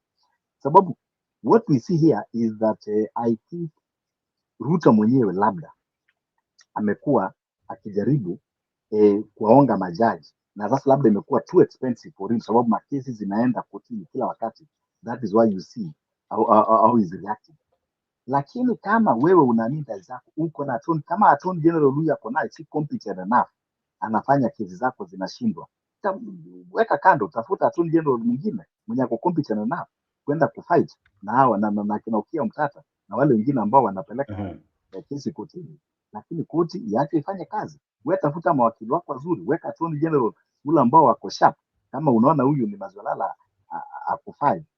Kwa hivyo hii mambo ya kuongozwa na kifua, nafikiri wa Kenya tulitoka huko, na hii Kenya ya sasa si kama ile Kenya ya zamani ambao mtu alikuwa anafikiri kwamba ataamka na uongozi kuliko kulingana na kichwa yake. Jambo la pili katika hii mambo, unaona aheshimu koti, ndio unaona siku hizi watu Kenya imerudi katika extrajudicial killings. Unasikia watu wamekuwa kidnapped na wameenda wametoweka. These are state agencies ambao wanafanya hivyo because there is no regard of the law again. If you remember what Maraga told us, kwamba nchi ndio iweze kujiongoza vizuri, lazima iheshimu sheria, iheshimu katiba na iweze pia kuheshimu Mungu. Sasa wewe unasema uwezi kuheshimu katiba, na wakati the same katiba ulienda ikakufanya ukuwe president na ukapiga magoti ukatoa machozi ya mamba. Leo hii huyo mwenye alikufanya akuwe president, huyo mwenye alikuapisha, ndio unamuita kwamba ni mkora, ndio unasema ni koti ya wakora. It is so unfortunate kwamba tuko na president ambao hawezi kuheshimu koti, hawezi kuheshimu katiba. And I think mimi nimekuwa nikisema kila wakati, I think number one, kama kuna mtu amesoma psychology hapa, anaweza kukuambia narcissistic behavior. What our president is suffering from a narcissistic mental disorder. Na I think hata kule inaenda katiba, ni lazima kwamba tuhakikishe kwamba president time to time lazima tuwe na physician nzuri ambao anaangalia mental state yake, because ukiangalia hizo sifa ako nazo is for a narcissist. Narcissists always, number one, they want to create attention. They like creating attention. Number two, they are always defensive. Number three, they always count themselves as right, irrespective of what. So our president is suffering from that narcissistic mental disorder. And until something is done, tutakuwa tunaelekea mahali pabaya, because parliament amewaweka kwa makwapa. We have a speaker of the National Assembly that he does not know his job. He thinks that his job is to dance tune with the president. You don't know that their work is to oversight the government. We have a majority leader who is a chorister. You see, so we have the committee in the parliament that they know that the only thing they do is to praise William Ruto. That is why this country inakuwa ni difficult, na hakuna mtu wa kumwandamana, because at this moment parliament inafaa kuwa inafanya oversight. Hiyo ndio kazi ambayo ilichaguliwa, irrespective of the affiliation you come from. Sasa hii haifai watu kwa wanaongea mambo ya UDA, mambo ya nini, huko tulitoka. Wanafaa kuwa anafanya kazi yao ya oversight. Wetangula juzi nilisikia akienda huko Western akiongea akisema, sisi kama chama ya tawala, how can a speaker that is supposed to be impartial, neutral, bado unaenda kuongea mambo ya parties, political parties? I think this leadership is not serious, or they don't have idea on governance, ama ni watu tu ambao walienda pale wakiwa na very different agenda. Lakini hii mambo ya president kutumia kifua against judiciary, it is something that should be condemned, it should be blamed. So ninafurahi kwamba hii mambo ya kutudanganya wa Kenya naye amejaibisha dunia mzima. Can you imagine, alikaa akatangazia dunia mzima kwamba by January kila mtu atakuwa anakuja Kenya bila visa. Alafu imefika January wanaongea mambo mengine. How can a president unaenda unatoa kitu with timeline, kama hauna uhakika ama hauna hiyo authority ya kuimplement. Sasa saizi Kenya imejiweka aibu kubwa dunia nzima, because you know many countries, many tourists ambao walikuwa wanataka kuja walikuwa wanangojea, na alisema Januari, including hata Julius Malema alikuwa anangojea hiyo Januari, alikuja hapa akasema anangojea hiyo Januari, and everybody knew that kwamba ilikuwa ni uongo, na sasa amejidhihirisha kwamba ni mwongo. Kwa hivyo ukikuwa na president ambao number one ni mwongo, saizi hakuna state institution ambayo inafanya kazi. Tusidanganywe na kuambiwa, kama juzi mwingine pale alikuwa anasema economy ya Kenya ina grow kushinda China. Really, even if you are talking to mad people in Mathare, how can you even compare to say that economy ya Kenya iko China? You know, sometimes ndio nakwambia, these people they have mental disorder, they have mental problems, ambao wengi wanafaa kwanza wapelekwe wapate physician mzuri, psychiatrist mzuri kwanza, na wakipimwa vizuri, I'm sure 3/4 of them president akiwa kwanza, sababu our president anadanganya, either kuna short memory, either kuna hiyo that narcissistic behavior pia ina affect pia the way of thinking, sababu unaongea hii leo, kesho unaongea tofauti. The other day alikuwa anaambia waandishi wa habari kwamba ukienda Mukuru kwa Njenga utafikiri uko London, you know, utafikiri uko Europe, na waandishi wa habari wakaenda Mukuru kwa Njenga, iko slum, mafuriko yanataka kubeba watu. So which country are we in? Unaongea kuwa unataka kufanya kitu ambayo inaitwa production, na huku unasema unataka kupeleka vijana 1,000,000 wakafanya kazi Saudi Arabia, sijui wakafanya wapi kazi. How do you grow economy? By exporting manpower. How do you grow economy? By exporting human resource. These giant countries that they are importing their human resource is because they want to enhance the production. Lakini wewe unasema you want to enhance production when you are and even this thing hii ambao unapeleka watu nje, this is a modern day slavery. Unauza watu, sababu ukipeleka watu Saudi Arabia bado wako ile system ya zamani. Ukisikia huyu Bore huyo CS wa labor, kumbuka labor, CS wa labor ana authority ikifika Saudi Arabia. It can only sign some agreements and it can only be effective within the Republic of Kenya. Ikifika Saudi Arabia, they are on their own. The embassy is outside. Our embassy is outside. They are dormant. They are not working. Because why? Kuna a lot of bureaucracy katika embassies. Unaenda kwa embassy unapata desk ziko mbili. Ukiuliza hii unaambiwa, oh, we have to contact the MFA. Uki-email the MFA unaambiwa, oh, we have to consult with the Attorney General. You know, ukifika hapo unaambiwa, no, we have to consult with the diaspora department. Confusion everywhere. And then now you are exporting people. There is no mechanism. Hao watu wakipata shida, hakuna vile ambao umearrange kwamba they can be repatriated.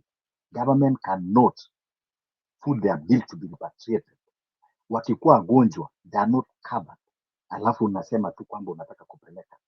Hata kukiwa na disaster, juzi kulikuwa na Omolo, maybe just to ask you, you said this idea of taking people in modern slavery, and some people also claim it is some brain drain, whereby we train experts in Kenya, then we now export them instead of allowing them or creating jobs for them here to help in developing.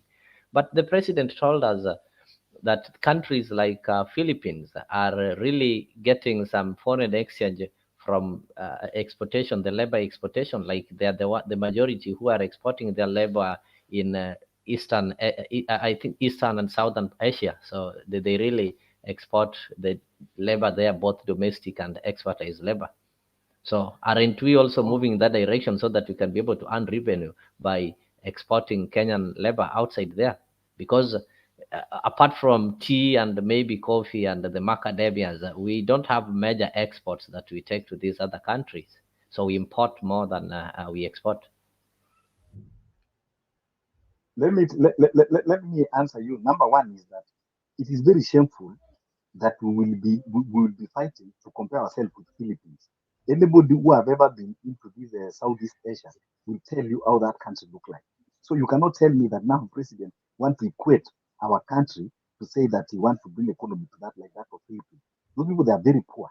Number two, understand that you cannot tell me that we are going to get foreign exchange by exporting our labor. In every dollar that a Kenyan in diaspora send back home, there is $9 there that is left there to build the economy of that country. So why should we be interested in $1 that somebody will send instead of that person making $9 here at home? Understand this thing. This is not how the economy works. The economy works not by you going and start sending a dollar, but by producing here, things that we will export. When he was campaigning, he was talking of value addition chain.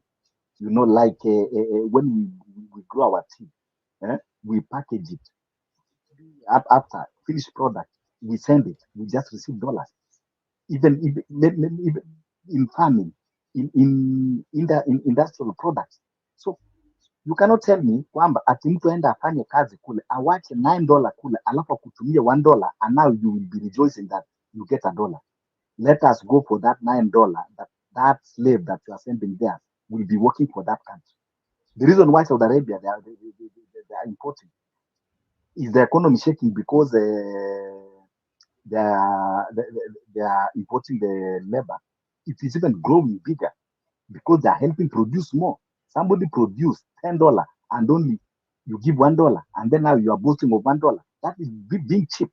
We should focus on that production, that $10 that person is making. Let that person make that $10 here at home. Sio ati aende kula aende in every dollar, in every $1 he sent anabakisha 9. In every $100 he sent anabakisha 9,000, and then now you will be rejoicing saying that ametuma $100. Wewe huwezi kuona ile amefanya kule, amefanya $100, amefanya $200, amewacha kwa hiyo nchi. So we should focus on that $100 ambao anaweza kufanya afanyie hapa nyumbani, tupate that $100 hapa nyumbani. So that is a very poor thinking. And kama utasema hivyo, very soon utaanza hata kuuza organs za watu kama you are that interested kwamba you can exploit people to make dollars. So very soon hata utaanza kuuza organs za watu, maanake utasema okay, mtu mmoja akienda China, nikiuza figo, nikiuza moyo, nikiuza nini, labda nitapata $1,000, itasaidia kubuild economy. You see that kind of poor thinking. That is not how to grow economy. If that is how to grow economy, China with a population of 1 billion people, why are they not exporting their labor force? They are working within India. They are still working within. The only people that you can see is Sri Lanka, that you can see everywhere, doing that kind of. But the real Indians, they are growing the economy there. You go to Vietnam, they are doing the same. So you cannot grow economy by exporting and your labor force. That is not how it works. When you see this giant economy growing like Germany, they are exporting, they are importing their labor. You see Spain, they are importing their labor. You see Canada, every year they are importing. America, that is how they grow their own by importing. Even us, we should be growing economy and even be looking professionals to come back, to come to our country and help us even, spread the economy more. Now, unatuma watu nje, unaharibu zile ziko ndani, kampuni zingine ndio hizo unaziuza, unaziprivatize, iende tena huko kwa watu wa nje, vijana tena wetu wasipate kazi, alafu wale ambao wako unasema unasukuma nje. Who will build this country? So, my brothers, this regime is going to take Kenya to hell. This is not Jeka najua vizuri. I was in the forefront. But kupigania regime until I changed the name to Molo Molo. Now I'm thinking of changing now again back to my original name. I changed the name because I was fighting for this regime. I used to fight with the Jets here to campaign. But see the disappointment that we are having. Now he has killed everywhere. Amemaliza kila mahali. Hii mambo ya kusema ati affordable housing. This mambo ya kusema affordable housing. Hii ni stories za Bunwasi. Kama ni nyumbani tunasema ni stories za Jaba. Seriously, because How you tell me unaenda juzi ulikuwa somewhere western, you are demolishing houses. How do you demolish house to build another house? You render somebody homeless to make another person own a home. Does that even make sense for a leader? You know, we have seen houses being demolished, people rendered homeless. There was one old lady, 90-year-old, nyumba yake ilienda kubomolewa saa 8 usiku in the pretense ya kwamba you are building affordable houses. You go demolish houses to build another houses. How is that even making sense? If you really want to help Kenyans, kuna watu ambao ukienda sehemu za Pokot, hao watu ambao wanakaa rasmi hawana manyumba, wanakaa kwa mashelter za manyasi zinataka kuanguka. Why you don't start there? Turkana, go and build shelters there. Go to Northeastern, go and build them shelters. It is even cheaper there. You know, hata nyumba ya wajenge hata kama ni ya mabati 20 kwanza before now coming to the cities. And even when in the cities, instead of going, you know, land that is not occupied or is, you are going to demolish where people are living in the pretext that you want to build. How do you render somebody homeless to make another person own a home? Is that even making sense? So, hizi ni drama. And I wonder even kama kweli court itakuja kupitisha hiyo kitu. And then number 2, hii new colonization. Huwezi kuniambia you are forcing someone to stay somewhere that against his will. Wewe unataka kujenga kwenu nyumbani, wewe ni mwalimu unataka kujenga kwenu nyumbani, unalazimishwa? Hapana, lazima uende uishi ile nyumba ambayo iko Mathare, lazima ulipie hiyo nyumba ukaishi. Who does that? Which country does that? The affordable housing is something that should be voluntary, is something that should not even be run by government. Government should only coordinate the investors to come, you know, give them support, reduce the tax on the building materials, make building affordable for those developers, for those investors. Let them build the houses and market them to whoever who wants to buy at affordable, you know, cost. Why would the government be interested to be in the business? Hii ilikuwa ni kitu ya kutafuta wawekezaji, watolee tax katika simiti, watolee tax katika vyuma, watolee tax katika nini. Okay, wapatie condition tu, ajiri vijana wetu hapo wafanye kazi, wao wajenge, waelewane na wanunuzi, mtu aende, waelewane malipo, basi ni hivyo. Why would the government be interested, so interested? Ama ni Ruto anataka kutumia pesa zake kujenga na kuzia Wakenya? Why would he be interested na kulazimisha Wakenya? It's not even making sense. So mimi nachemka hii 2024, nachemka sana je. Ndio unaona nimekuja hapa nachemka, lakini 2024 lazima tupate ukombozi. Baba akitana saa hizi maandamano, lazima watu waende, na watu wakienda kuna kutoka kwa street, na watu wakienda saa hizi, maana tumeambiwa kwamba koti ni ya wakora, usingojee kushikwa kupelekwa kwa koti ya wakora, nenda na rungu maandamano. Na hata kama watu wanaweza kupata tiaga zao waende nayo pia, wakirusha mnarusha. All right, Simba Natea, I see you raising your hand. Yes, Simba Natea.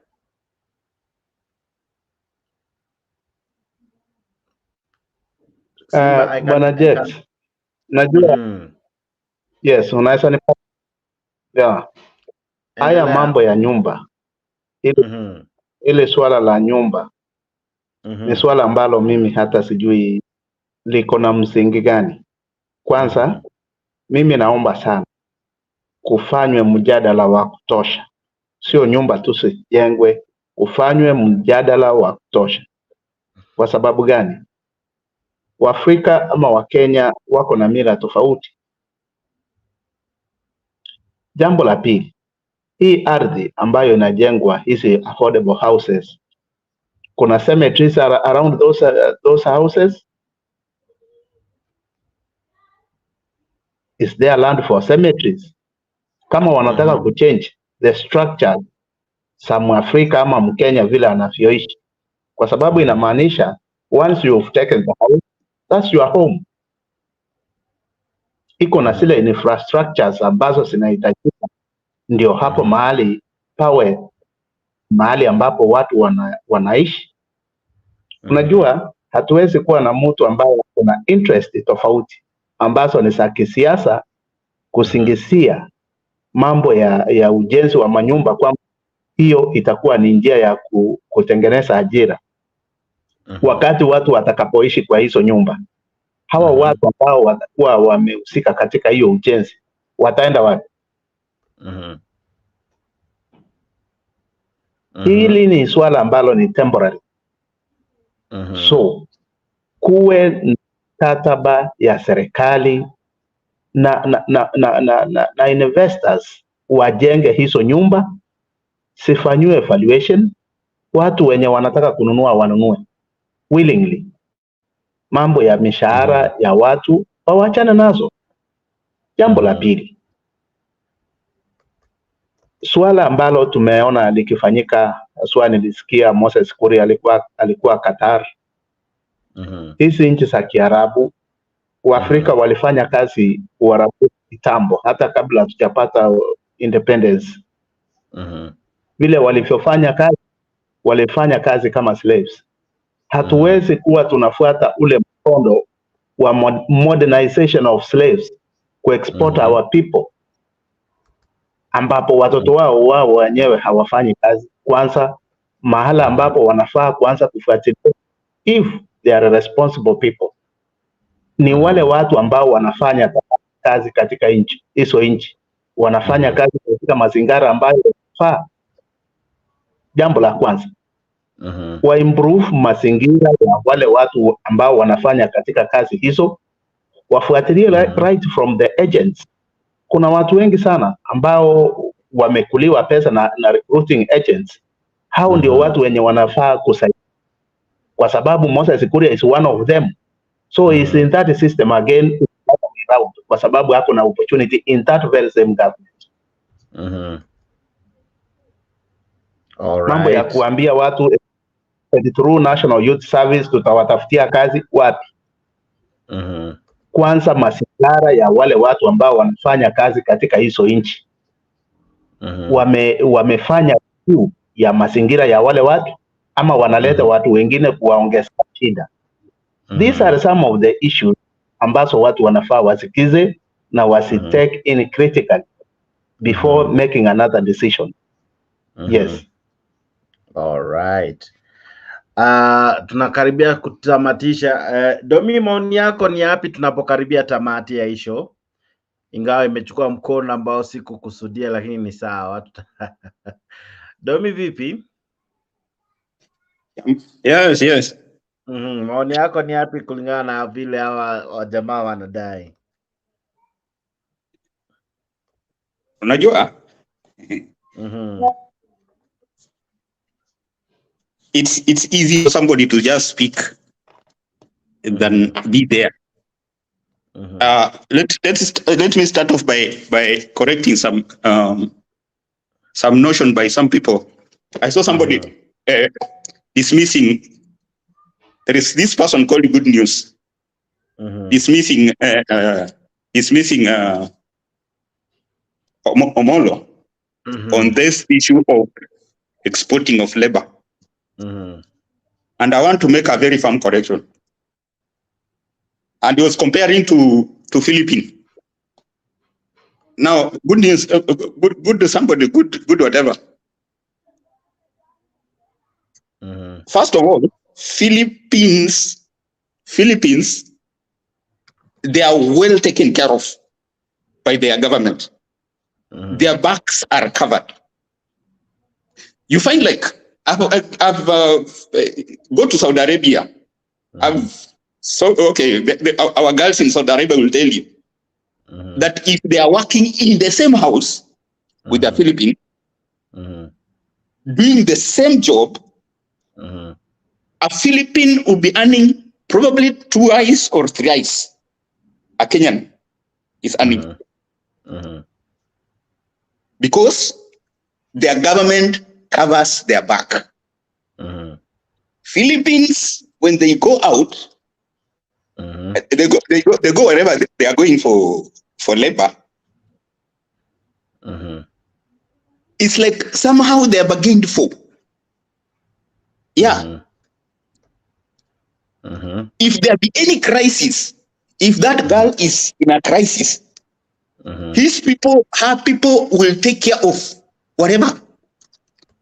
They will intervene. What about us? What about us? Yeah, our people don't care. Including that Ruto you are talking about, does not care. He's not exporting labor because he wants good for him, for the country, but because he wants money. In fact, they are very clear to say they want money. What builds the country is the human resource and the ability to the expertise of these people. They're supposed to be exporting. Now look here. You should not think about as selfish, let me say, for people who are going out anyway, I will say this. I don't dispute anybody going out to look for employment outside. Because people are going out because there is mismanagement, gross mismanagement of the country's resources. Those countries people are going for employment. I'm telling you, if Kenyans were good enough, they will be doing better. As by now, Kenyans will be paid better than going out. For example, somebody was earning 50,000 per month. When the shilling goes down, his 50,000 goes as low as 30,000. The value of 50,000 goes as low as 30,000. Now, when you include taxes, the additional taxes and whatever they have added, probably goes less. That is the reason as why somebody is going to look for employment outside the Kenya. Is it good for the nation? No. It is not good. An engineer who is supposed to be building houses in Kenya, he leaves. You are going to pay another engineer from China 3 times more to build to do the same job. Yeah. You are building. You are going to build China. You are helping. You are creating employment for China by sending your people outside. Yeah. Is that what we need? Yeah. Are you telling me that it's a plus? It is not. The statement that Ruto was saying is, nyinyi tokeni muende na wauza nyinyi muende nje. Nipate pesa ya kukula na kutembea tembea. That is the statement. As simple as that. Somebody could whatever that's the interpretation of what Ruto was trying to say.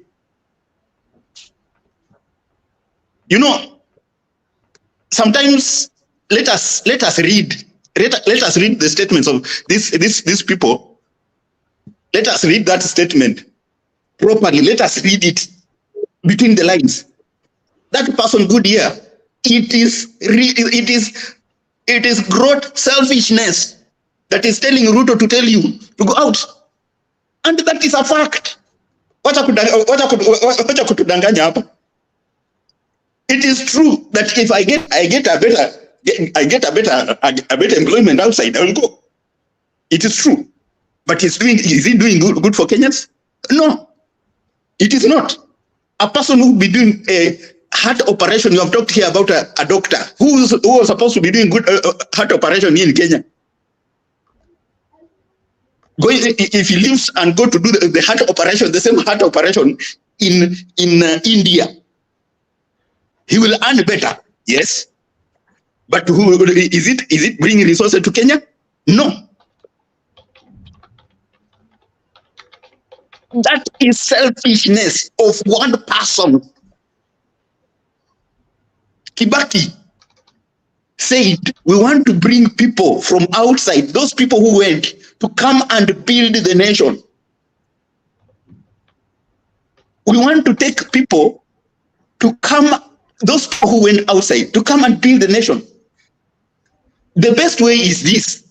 The only way Kenya can convince me that it's good to take people outside the country. Let that person go out, get experience, bring the experience into the nation.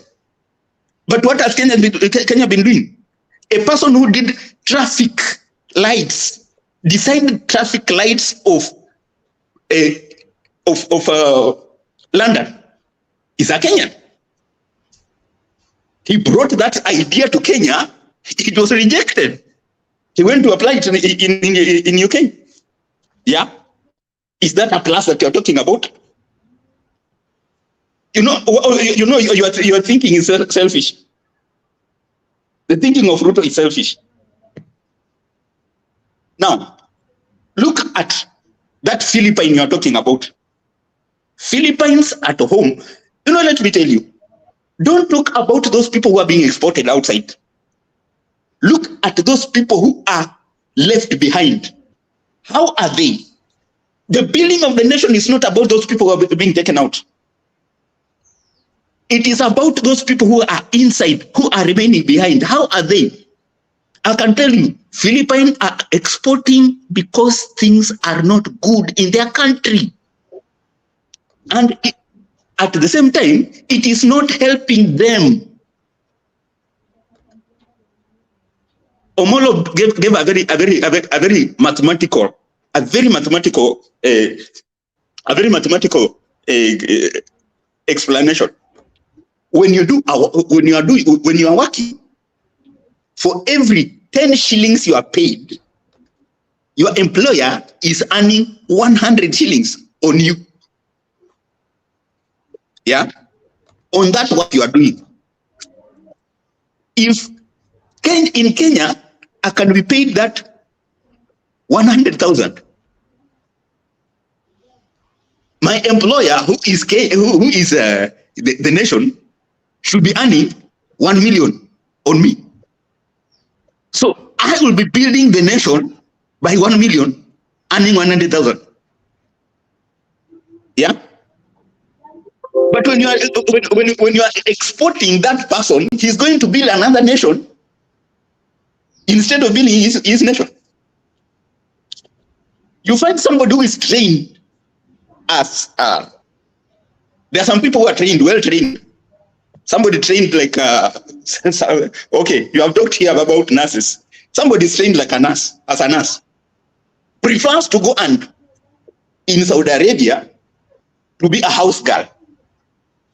Yeah. Now, what about his nurse profession? It's gone. It's not useful. And remember, it is the resources of Kenya that trained that nurse.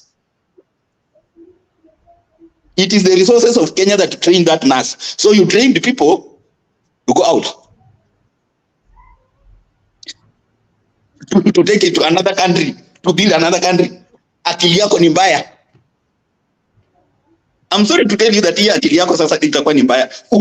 Ufundishe mtu hapa aenda ajenge kwingine. My friend, let's think. Let's think. You train a person to go and build another nation. Okay, let me be straight. I was trained by Kenya Railways, but right now I'm building another nation. Is it a plus for Kenya? To Kenya Railways? They have to train another person to replace me.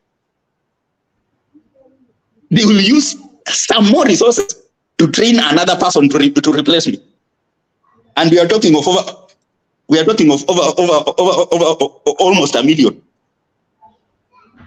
to train another person to replace me. And we'll be having some other people being trained so that they go out. My friend, let us think outside the box. The thing is, build the nation. Set the nation on the right trajectory. Attract the investors. Attract investors. Let them build industries in Kenya. Let engineers get job in Kenya. People will not go out. People will not struggle to go and risk their lives outside. But if at all you are not building, your interest, and by the way, let me ask you, this guy is so much struggling about housing. Is it the only thing that he has in mind? Yani, nataka kuwauliza hivi. Uende uchukue loan, umechukua loan unataka kujenga nyumba. Then you find that the land you want to build the house, the land you want to build the house in has a problem, and they put an injunction on that land. Are you not able to think of something else to do? Then akili yako imegwama. It only proves that Ruto has no idea, has no other idea. It is only housing. Yani akili ya Ruto imegwama at housing. And if not housing, there is nothing else. That's poverty. That's mental poverty. You should be thinking, if the housing fails, think of something else. Start another project. Think of another project. Start it up. If this one fails, think of something else. You are in okay. We own families. Uko na familia yako, unataka una mpango yako na ikatae. Unaanzisha biashara na unaona haiendelei. Do you get stuck there? No. You think of something else.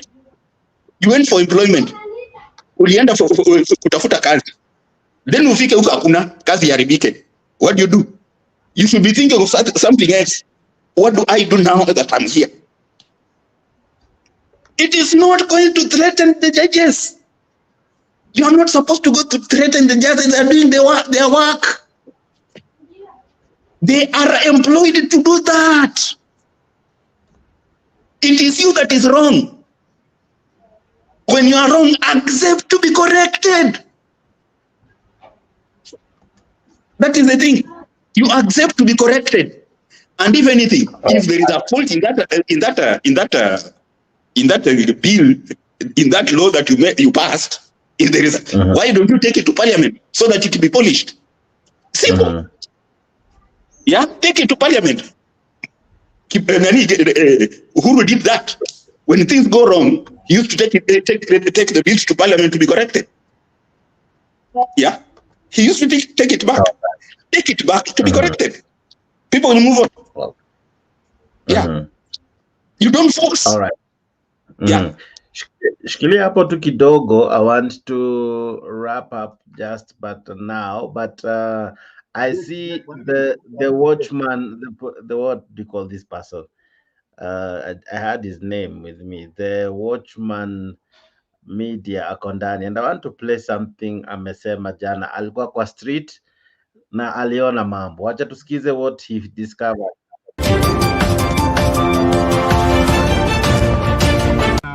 Hello guys, so tulienda huko Kuru kwa Njenga, kuna venye wase wanaishi mazeni mabanda, nyumba mingi zinakuwa mbaya sana.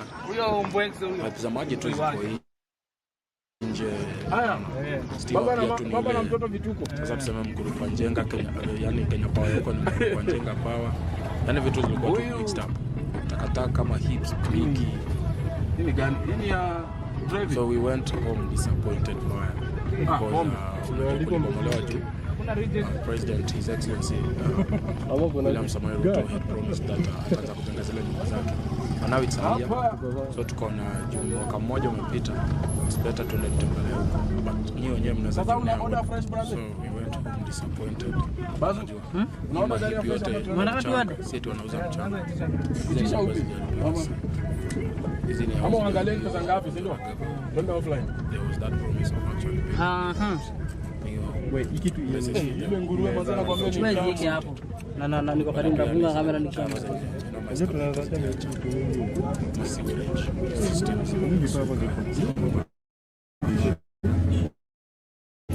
I think able to testisha channels. Mr. President, this is street come across my video. Please. It is street content. One that react. Cover na sakaja.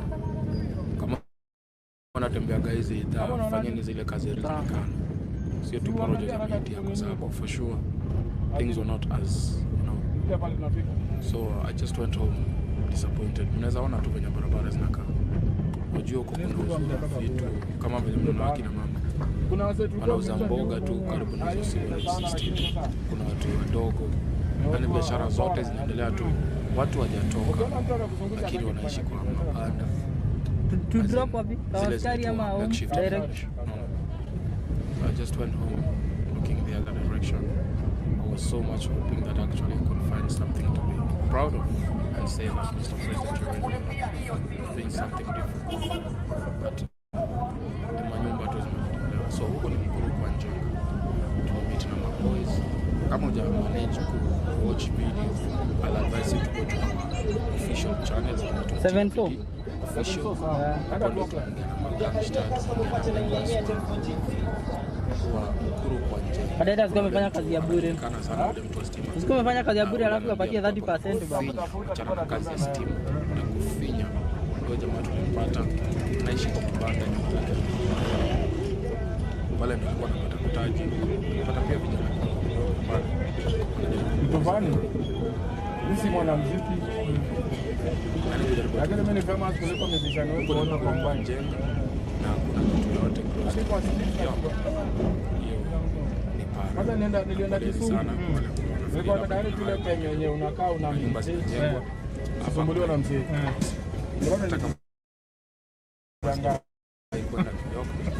Wewe hizi ndio kwa barabara. Lenga ngoma gani? Hizo scenes zichukue kabisa. Maalum. Nipeleke New York kufanya video. Hata nilinganisha kwa Njenga. Ningeenda tu kwa Makaren huko. Nitoshe tu bei nikae nitulie.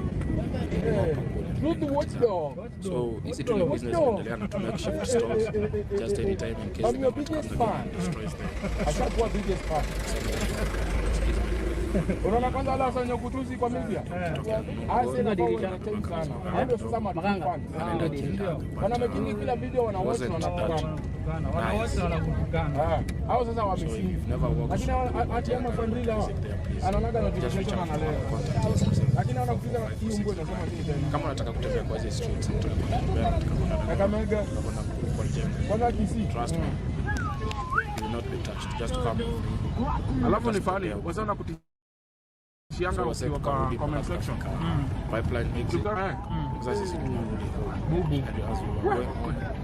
Jamaa anaweza jikunia ameacha tu hizo images za maroon sema zile nyumba zao. Kuna mtu alimwambia sema hivyo venye ungekuwa unasema. Sasa hili niko hapa. Buda bonga. Bro, unajua tu pia na kwanga tu yani kazi sana. Ile kwanga tu yani si kufanya kazi. Chukua serious. Pia ile kwa kazi. Mwambie bado unanitukanaga una mention budangu hapa. So tukienda hivi sema hizi hawawezi wapata potea. Hapa tunasimamisha hapa. Wanaamisha gari kwanza kidogo. Farasi ni gani? Naona wale watu wamesimama pale ni watu wapata potea. Baada tu ya kuona hivyo wakarealize wakataka kutoroka. Mnatizama ndio wale pale. Naona ni watu ngapi wakaanza kuangalia ile macho hapo kushuka. Kufanya unashuka hapo. Nani mkubwa hapo? Nani mkubwa hapo? Amewa kuja. Nani mkubwa hapo? Kuja. Hii tawe jamaa kuja hapo. Sasa nitoke kwa gari. Mwambie kuja hapa.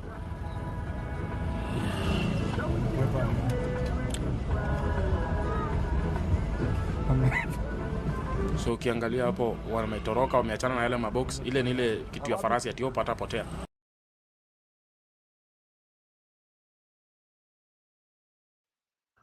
Alright, tuliambiwa siku hizi Mkuru kwa Jenga ni kama London ama majuu.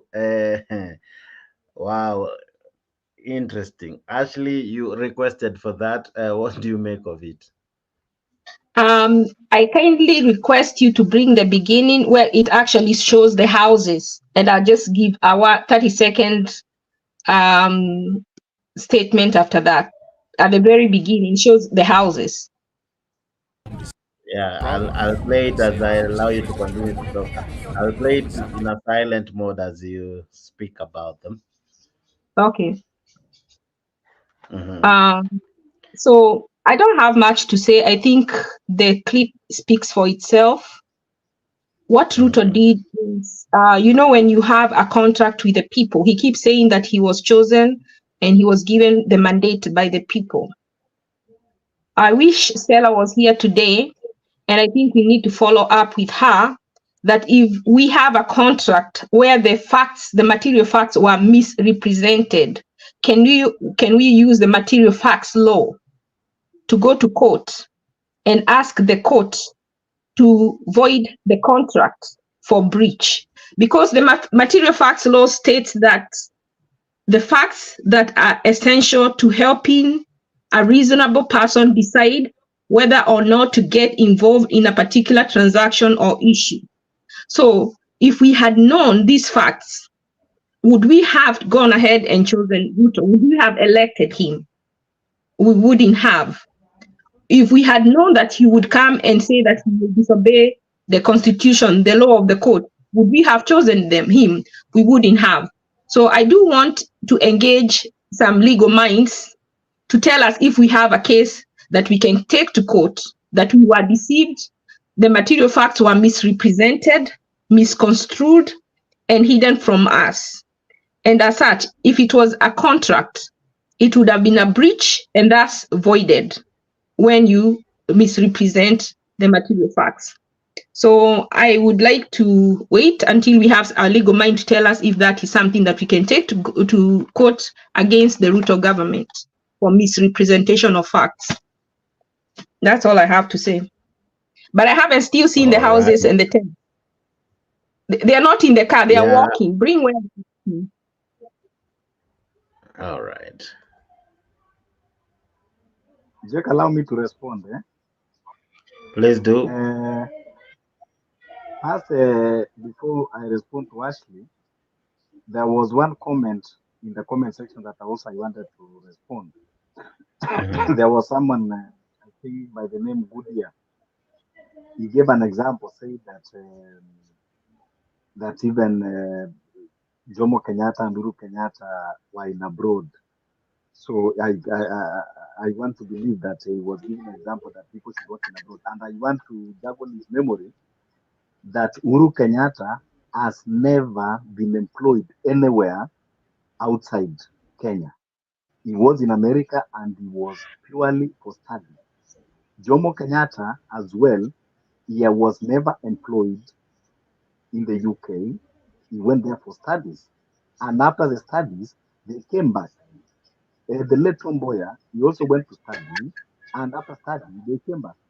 So forget about giving those examples. Then to Ashley, what you are saying is very, very genuine, because this amount of conmanship in manifesto, is something that need to be checked on. But the problem, even if you go to the court, the contract is for 5 years, right?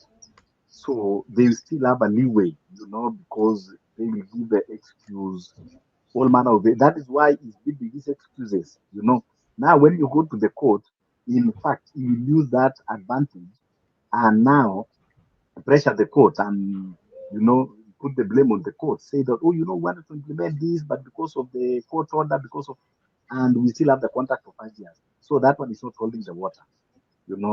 People could have, go to the court, but the period of contract is 5 years, and they will give excuse that they still have time, and they will even lay blame now on the courts that, we are supposed to implement this, but there was a court order, we are supposed to do this. So what we need is when you have an honest leader.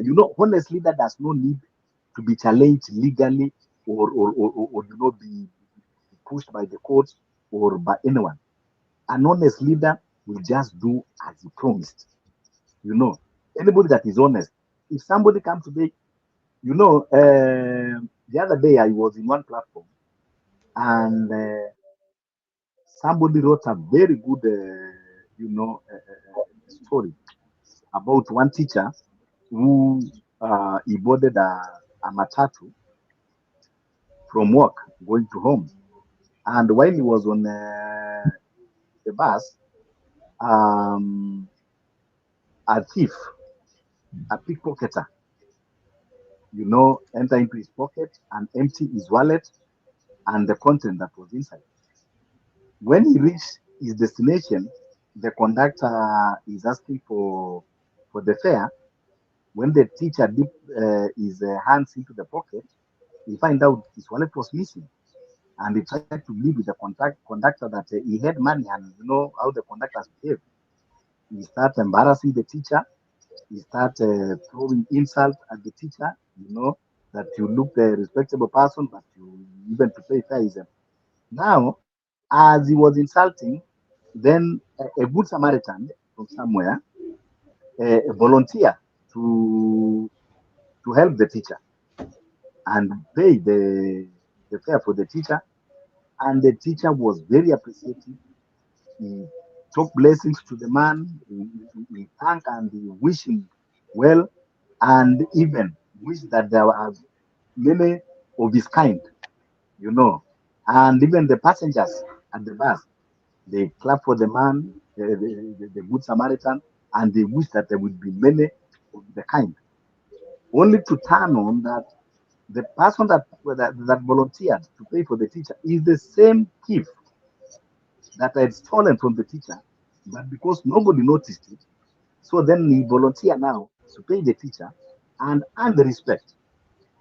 So we are having a country of similar scenario where a thief will steal from your pocket and come from behind and volunteer that is helping you, and you'll be praising him, showering praises, and even praying for him, and other people around you, they'll be doing the same, not knowing that it is the same thief that stole from you. So what we need is integrity, honesty in leadership. But sometimes Kenya, we have short memory because we cannot interrogate these characters when they are starting from the beginning and see their track records. If Kenyans were keen on watching the track records, William Ruto could have not been close to leadership, even an MCA. He was not qualified because he's always dishonest from the beginning. When he was working with Moi, he ended up blaming Moi and they ended up into bad books with Moi. Alikuja kwa Kibaki akapatiwa wizara ya kilimo, tukapata scandal ya mahindi, akasimamishwa kazi. Akakuja ODM, ilikuwa ni ODM, akaanza kulaumu kwamba ni ODM ndio wanamfukuza. Akakuja Jubilee, ofisi yake ikabadilika ikakuwa ofisi ya wash. For the very first time tukiona ofisi kubwa kama deputy president ikitumika kama wash. We know even the chief office people respect. Hata watu wakienda kwa chief wanatoa kofia, maana kuna bendera pale. Lakini for the first time tunasikia wash hiyo ndio headquarter. Kutoka hapo akasema Uhuru Kenyatta ndiye anamfungia kuwa president. Okay, amekuwa president sasa hivi and he still blaming others. Kwa kazi yake. How do you blame a judge? When you cannot deliver your you go first walianza kublame Uhuru Kenyatta. Now it is 1 year, they cannot blame Uhuru Kenyatta again. Now they looking for someone to take a blame. Now they go to and attacking judges. To tell you, a dishonest person is a dishonest person, no matter what you do.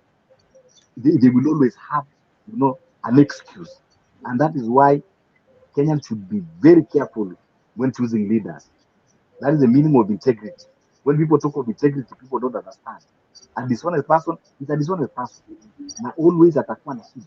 So even if you say you are taking Ruto, for that manifesto, and you still have a reason. You have the contract is 5 years contract, and he wanted to implement, and there was a court order, and there was that, and there was mandamano, and there was that, because of dishonesty.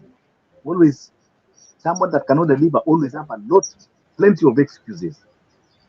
So you cannot take Ruto to court. The only way is public court.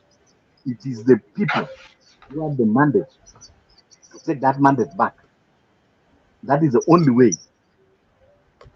It is only to take the mandate that we give him back. but relying on court cannot. Number one, it does not even respect the courts. It does not even respect the courts in the first place. Do you think now anybody can summon Ruto and go to court? He cannot appear. So the only thing is to take that mandate from him. How do we take that mandate from him? We can decide to recall all the leaders that we elected, from MCA to members of parliament to senators. We recall all of them. We recall all of them. It's to sign signatures from MCA. Because even I cannot blame Ruto alone. Even the parliament itself. Now we are doing the work that parliament is supposed to be doing, the oversight. Like, what are they doing? They are discussing an issue in parliament, very pet issues. When they are given a chance to discuss things that matters, they go and do something different. Then all of the parliament that we have, it's like they don't have idea why they are, or they don't know even the work that were given. So kutoa tunaweza amua kurecall all of them, watu waende waweke signature ya mbunge, waweke ya MCA, waweke ya senator, wote kwanza tuwafukuze nyumbani, then bunge ikivunjika automatically Ruto anakuja chini, tunaingia kwa fresh election. Manake tuko na military pia ambao watuelewi. Tunaona military wengine wanachunga nchi yao. Tulikuwa tunaomba Mungu kwamba at least mmoja anaweza kufunguka kichwa na wananchi waunge mkono, because military, their work is to protect the country from external invasions. But also this one is like external invasion, because when anything that will threaten the livelihood of a Kenyan is an enemy. So at this point of time, military should know that we have enemy within, and they should do something. I'm hoping so. Let us pray for our military. Ogola, maybe Angel Gabriel can visit him and open his eyes. Angel Gabriel visit the Mali one, and now Mali is doing good. Burkina Faso. Sababu military players, they should be cautious of their commander. Kama commander wao amekuwa ni mtu ambao waeleweki, they should do something. Si wangojee mpaka nchi ingie kwa moto ndio amke. Hello. Yes, Jack. Sijui kama nimeanza Ashley.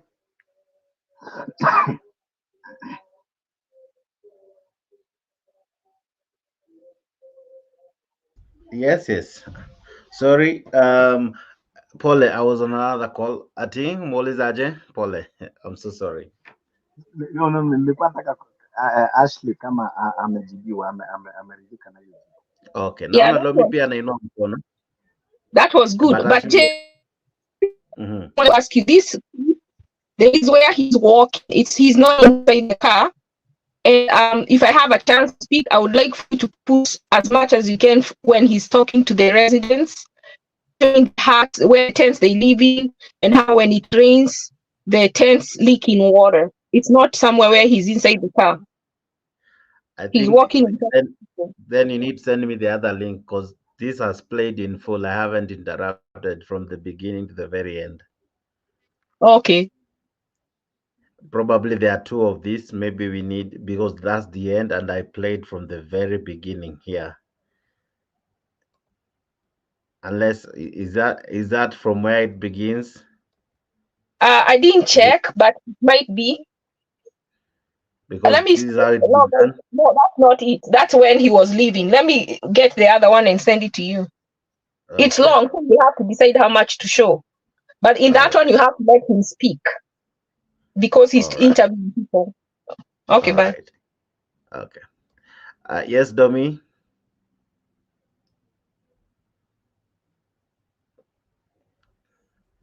Okay. I just want to say something about. Ashley is gone. Yeah, no, she's coming. She's getting the video for me. But go ahead. Okay. I just wanted to tell Omolo has explained a lot about the way probably we can think of doing. Okay, to me, there is, I think, according to the law, when deception is part of what a person brought in a contract, it's legally it is supposed to be challenged and is supposed to be to go through. But unfortunately, according to the law of Kenya, the president cannot be sued when he's still in office. Correct. So even if we have 100% proof, but now we cannot. That's not that's an avenue that cannot go through. Secondly, if the court has been untwisted to allow a wrong thing to proceed, what about removing it? What I will say is that let's even not consider. Let's not even think about the court. Let's not even think about the court. In fact, what we should do now is this. People should think of, as we oppose the president, the judiciary should also be questioned. I believe there should be a day when people should just go to the High Court, or rather to the Supreme Court. For example, during the judgment of the judgment of the like in court of appeal, during that judgment, people should just come to the court and say no. Should just demonstrate from there and say no. Yeah. There's one thing that is very clear that has been very successful with the politicians. The politicians, or rather these big people, they fear being put to the defense. If people can storm the court and say no, refuse, the judge makes the determination and people say no. Like everybody is going to the street and they are saying no. He makes the judgment and everybody from the offices. People come out from the offices and say no. They had everybody, like the whole Nairobi is headed to the court of appeal. That is the only way people can listen. Like when they make that judgment, the people say no. You know, unfortunately, there is no clear. There's no clear. There's no clear path. You know, as the Constitution says that the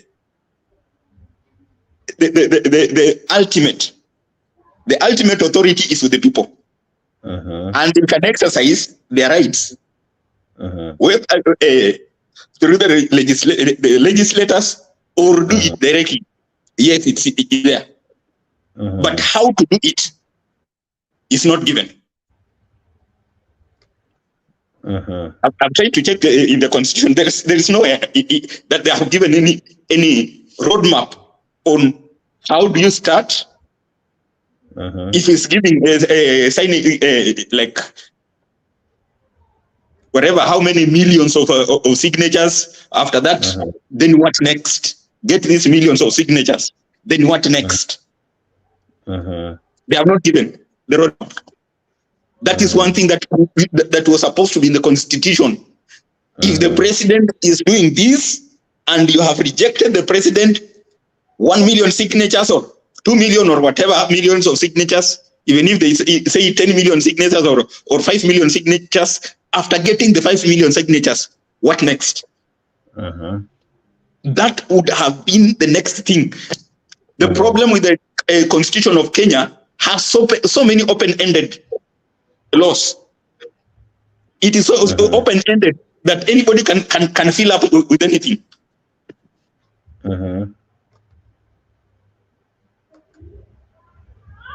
No, I want to see Damia. You know, the constitution is very clear, Hello? and our constitution Are you is getting a me? very good constitution. Yeah, we are getting you. Okay. You know, Our constitution is a the court of Kenya is like they need an end-to-end clear statement. Because if they get anything vague, they can rule whichever side, whichever way. They need an end-to-end statement. If this happens, this should be the next. That is what the court needs. But if at all he has some gray areas, that is why they are taking advantage of that. Honestly, let's be realistic. They are deducting the money from people's salaries, the one that we are challenging, in the court. Then you tell us that let the government continue deducting. In case it goes the other way, is the government going to return the money? Is the government going to return the money? In other words, what the court is saying is there is a greater possibility that they are going to allow the government to continue deducting the money. No, allow me to interject. You know, to me, the court is very right, and we don't have problem. So far, Kenyans, we don't have problem with our judiciary. So we cannot say that we want to be a country where we don't respect judiciary like our president is doing.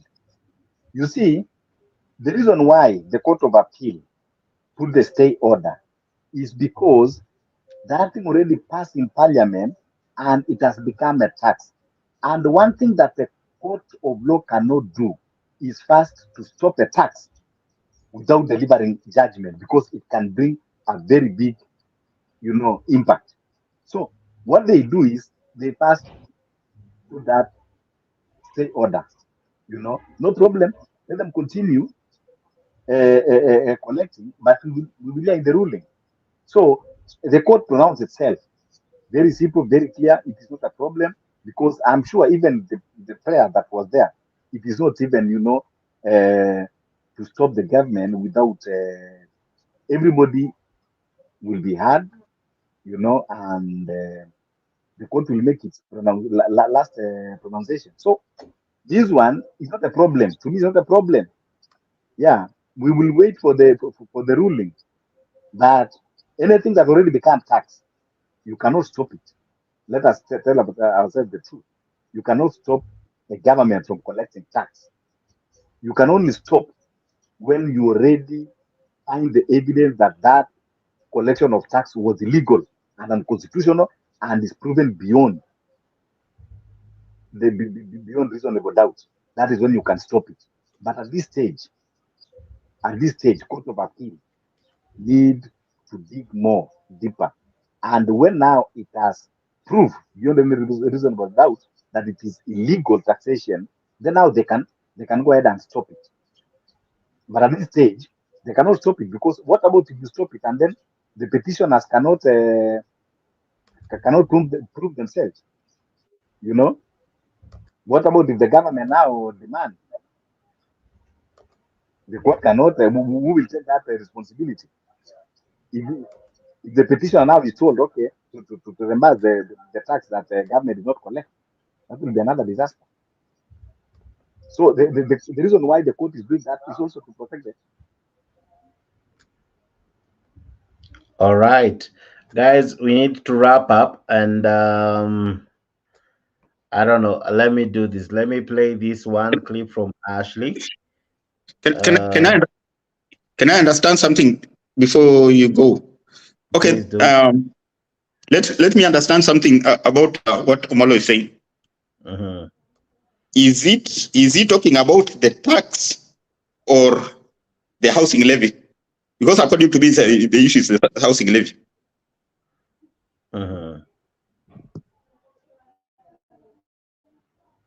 Omolo.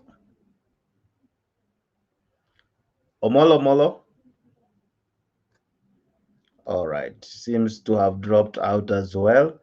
But I don't know if you had finished what you were saying. I think this is Ellie. Ellie, good to see you. I hope Jake, you're I'm back. well. How is day 3? Is it 3 or 4 or 5 of your quarantine?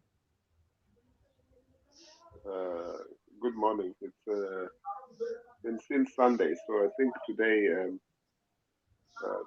I should be okay. We'll see. All right. I've just done the test now. Actually, Mm-hmm. sort of showing me a negative. Mm-hmm. I'll keep waiting a few more minutes. You know, it's the faint line when it shows two lines and a Mm-hmm. faint one. It's still positive. So I'll see. Mm-hmm. We'll give it Yeah, another yeah. 10 minutes. Yeah, Mm-hmm. but I feel well. All I right. feel good. Okay. Umekuja tukikaribia kufunga, but I'll give you a moment to tell us what do you make of our topic. We are discussing, are we in the dark days that we were in long time ago? Are we back to the days where we disregard court orders, disregard the rule of law, and operate as though we even don't have a constitution for that case? Now, I just wanted to reflect again upon the comments people are making. I Mm-hmm. literally enjoyed some of the conversations, you know, because people were speaking, you know, with good context, you know, about what is really happening, especially the person who is Mm-hmm. pretending to preside over that nation. So if you look at that man, William Ruto, honestly, why I'm still laughing all these days and months is because people still haven't accepted that this man has a severe mental health condition. You know, is a liar without shame, and his lies they're chronic. You know, so he's actually got a pathological condition. You know, Mm-hmm. because if you look at the tyranny of lies, you know, and when I say tyranny, it's because he uses them with emphasis and he has no fear Mm-hmm. about the consequences of his lies because he Mm-hmm. just speaks about what he wants to say without fearing the consequences. I mean, if you look Mm-hmm. at for example, the bombers event a couple of years ago when Uhuru Kenyatta and Raila were proposing BBI and Ruto was sitting there, his self-esteem you could see was very, very low. Mm-hmm. And people who are chronic or pathological liars, they do Mm-hmm. have this problem about self-esteem, and the only way they can compensate is to, Mm-hmm. you know, pump our ears with lots of lies until we Mm-hmm. accept. In fact, we think it's the truth. So when I watched that clip that you just played Mm-hmm. about, I think it was Mukuru Kwanjenga, yeah,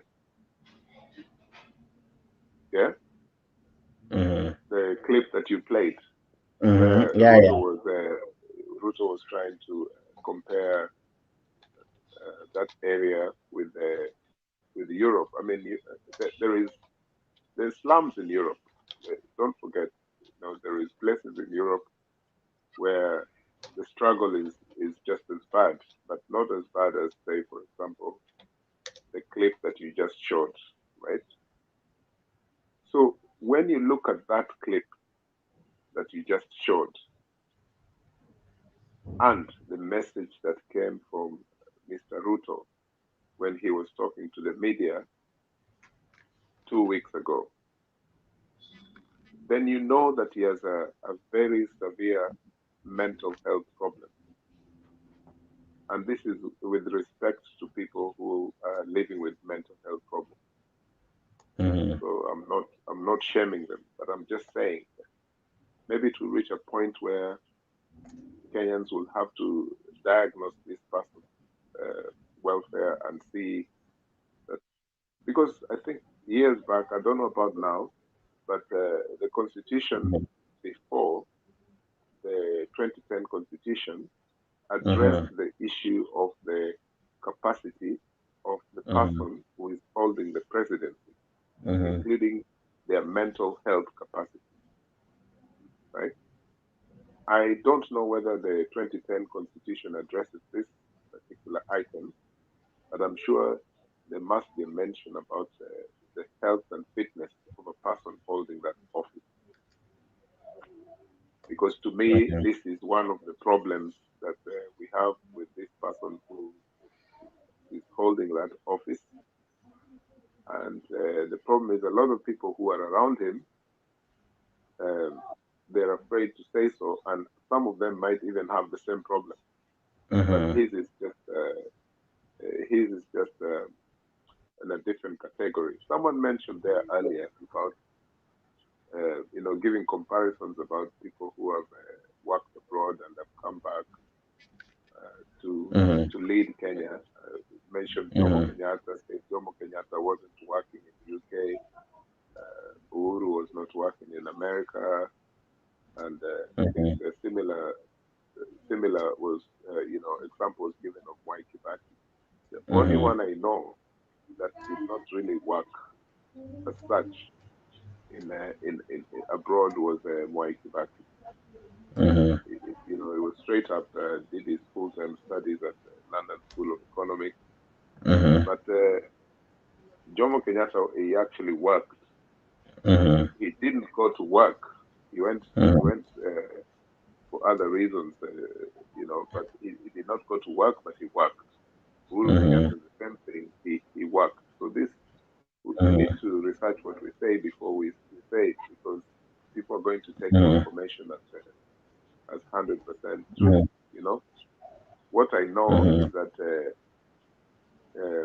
the kinds of jobs the likes of Jomo Kenyatta did in the UK, for example, he was an extra in various films, Sit and Stay, and also he faced that discrimination, which similarly Uhuru must have faced, in terms of jobs because of the color of his skin.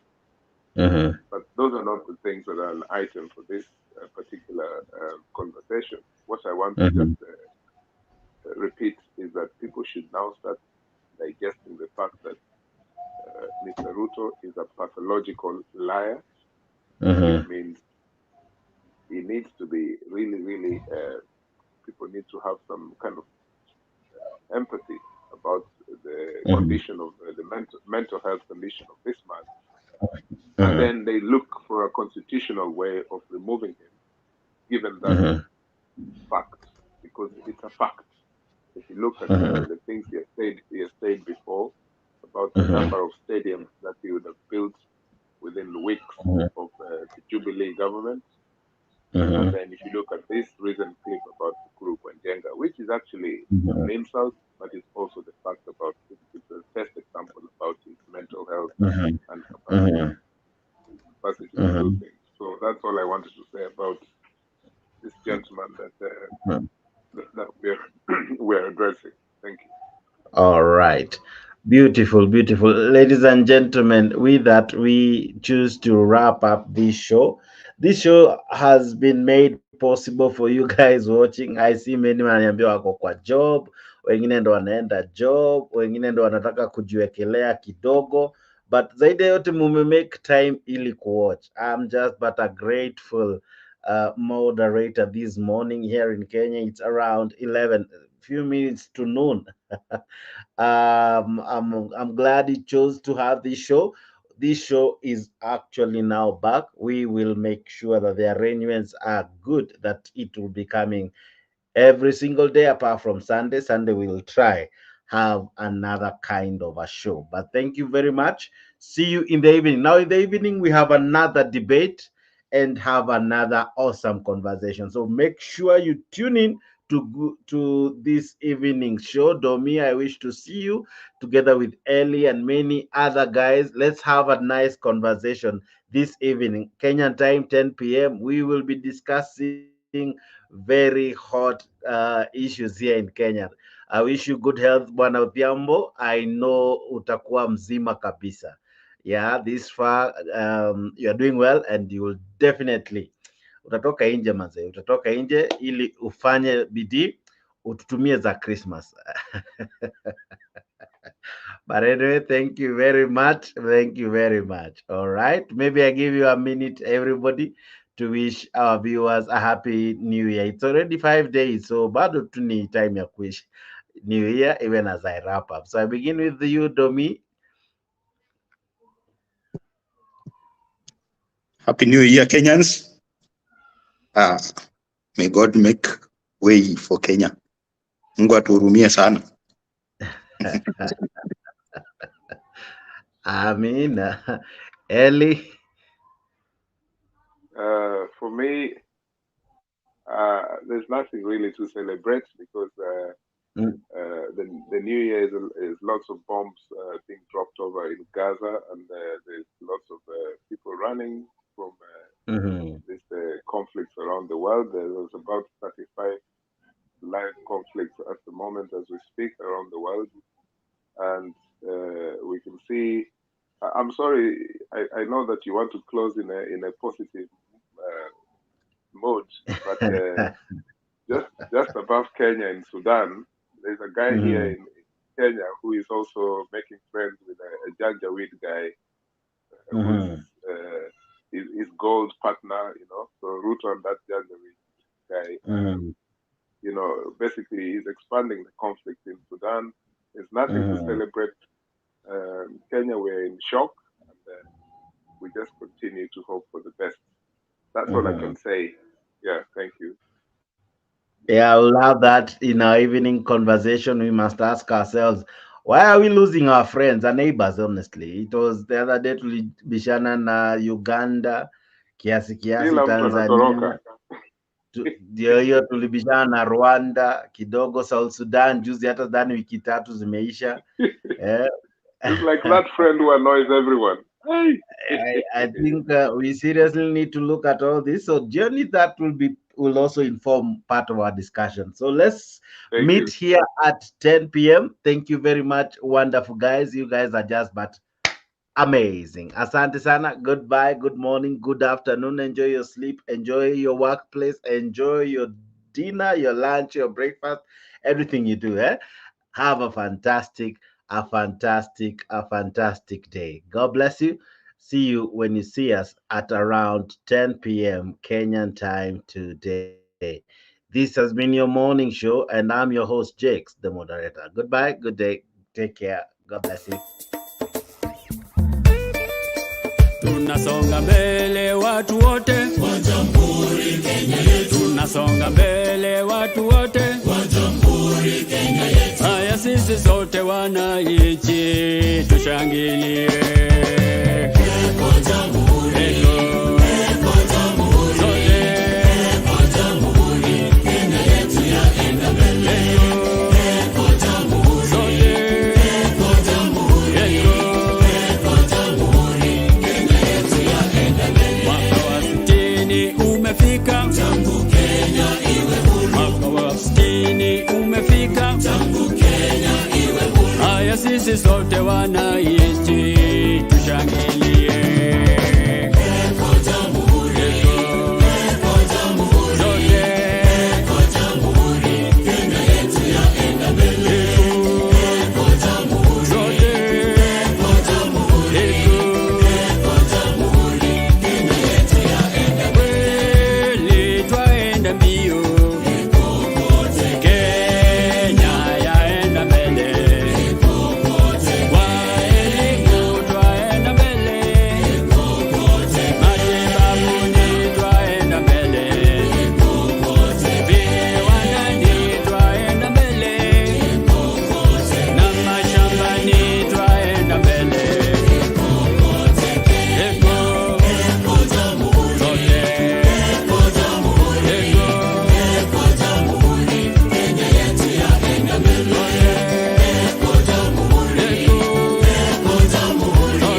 majibu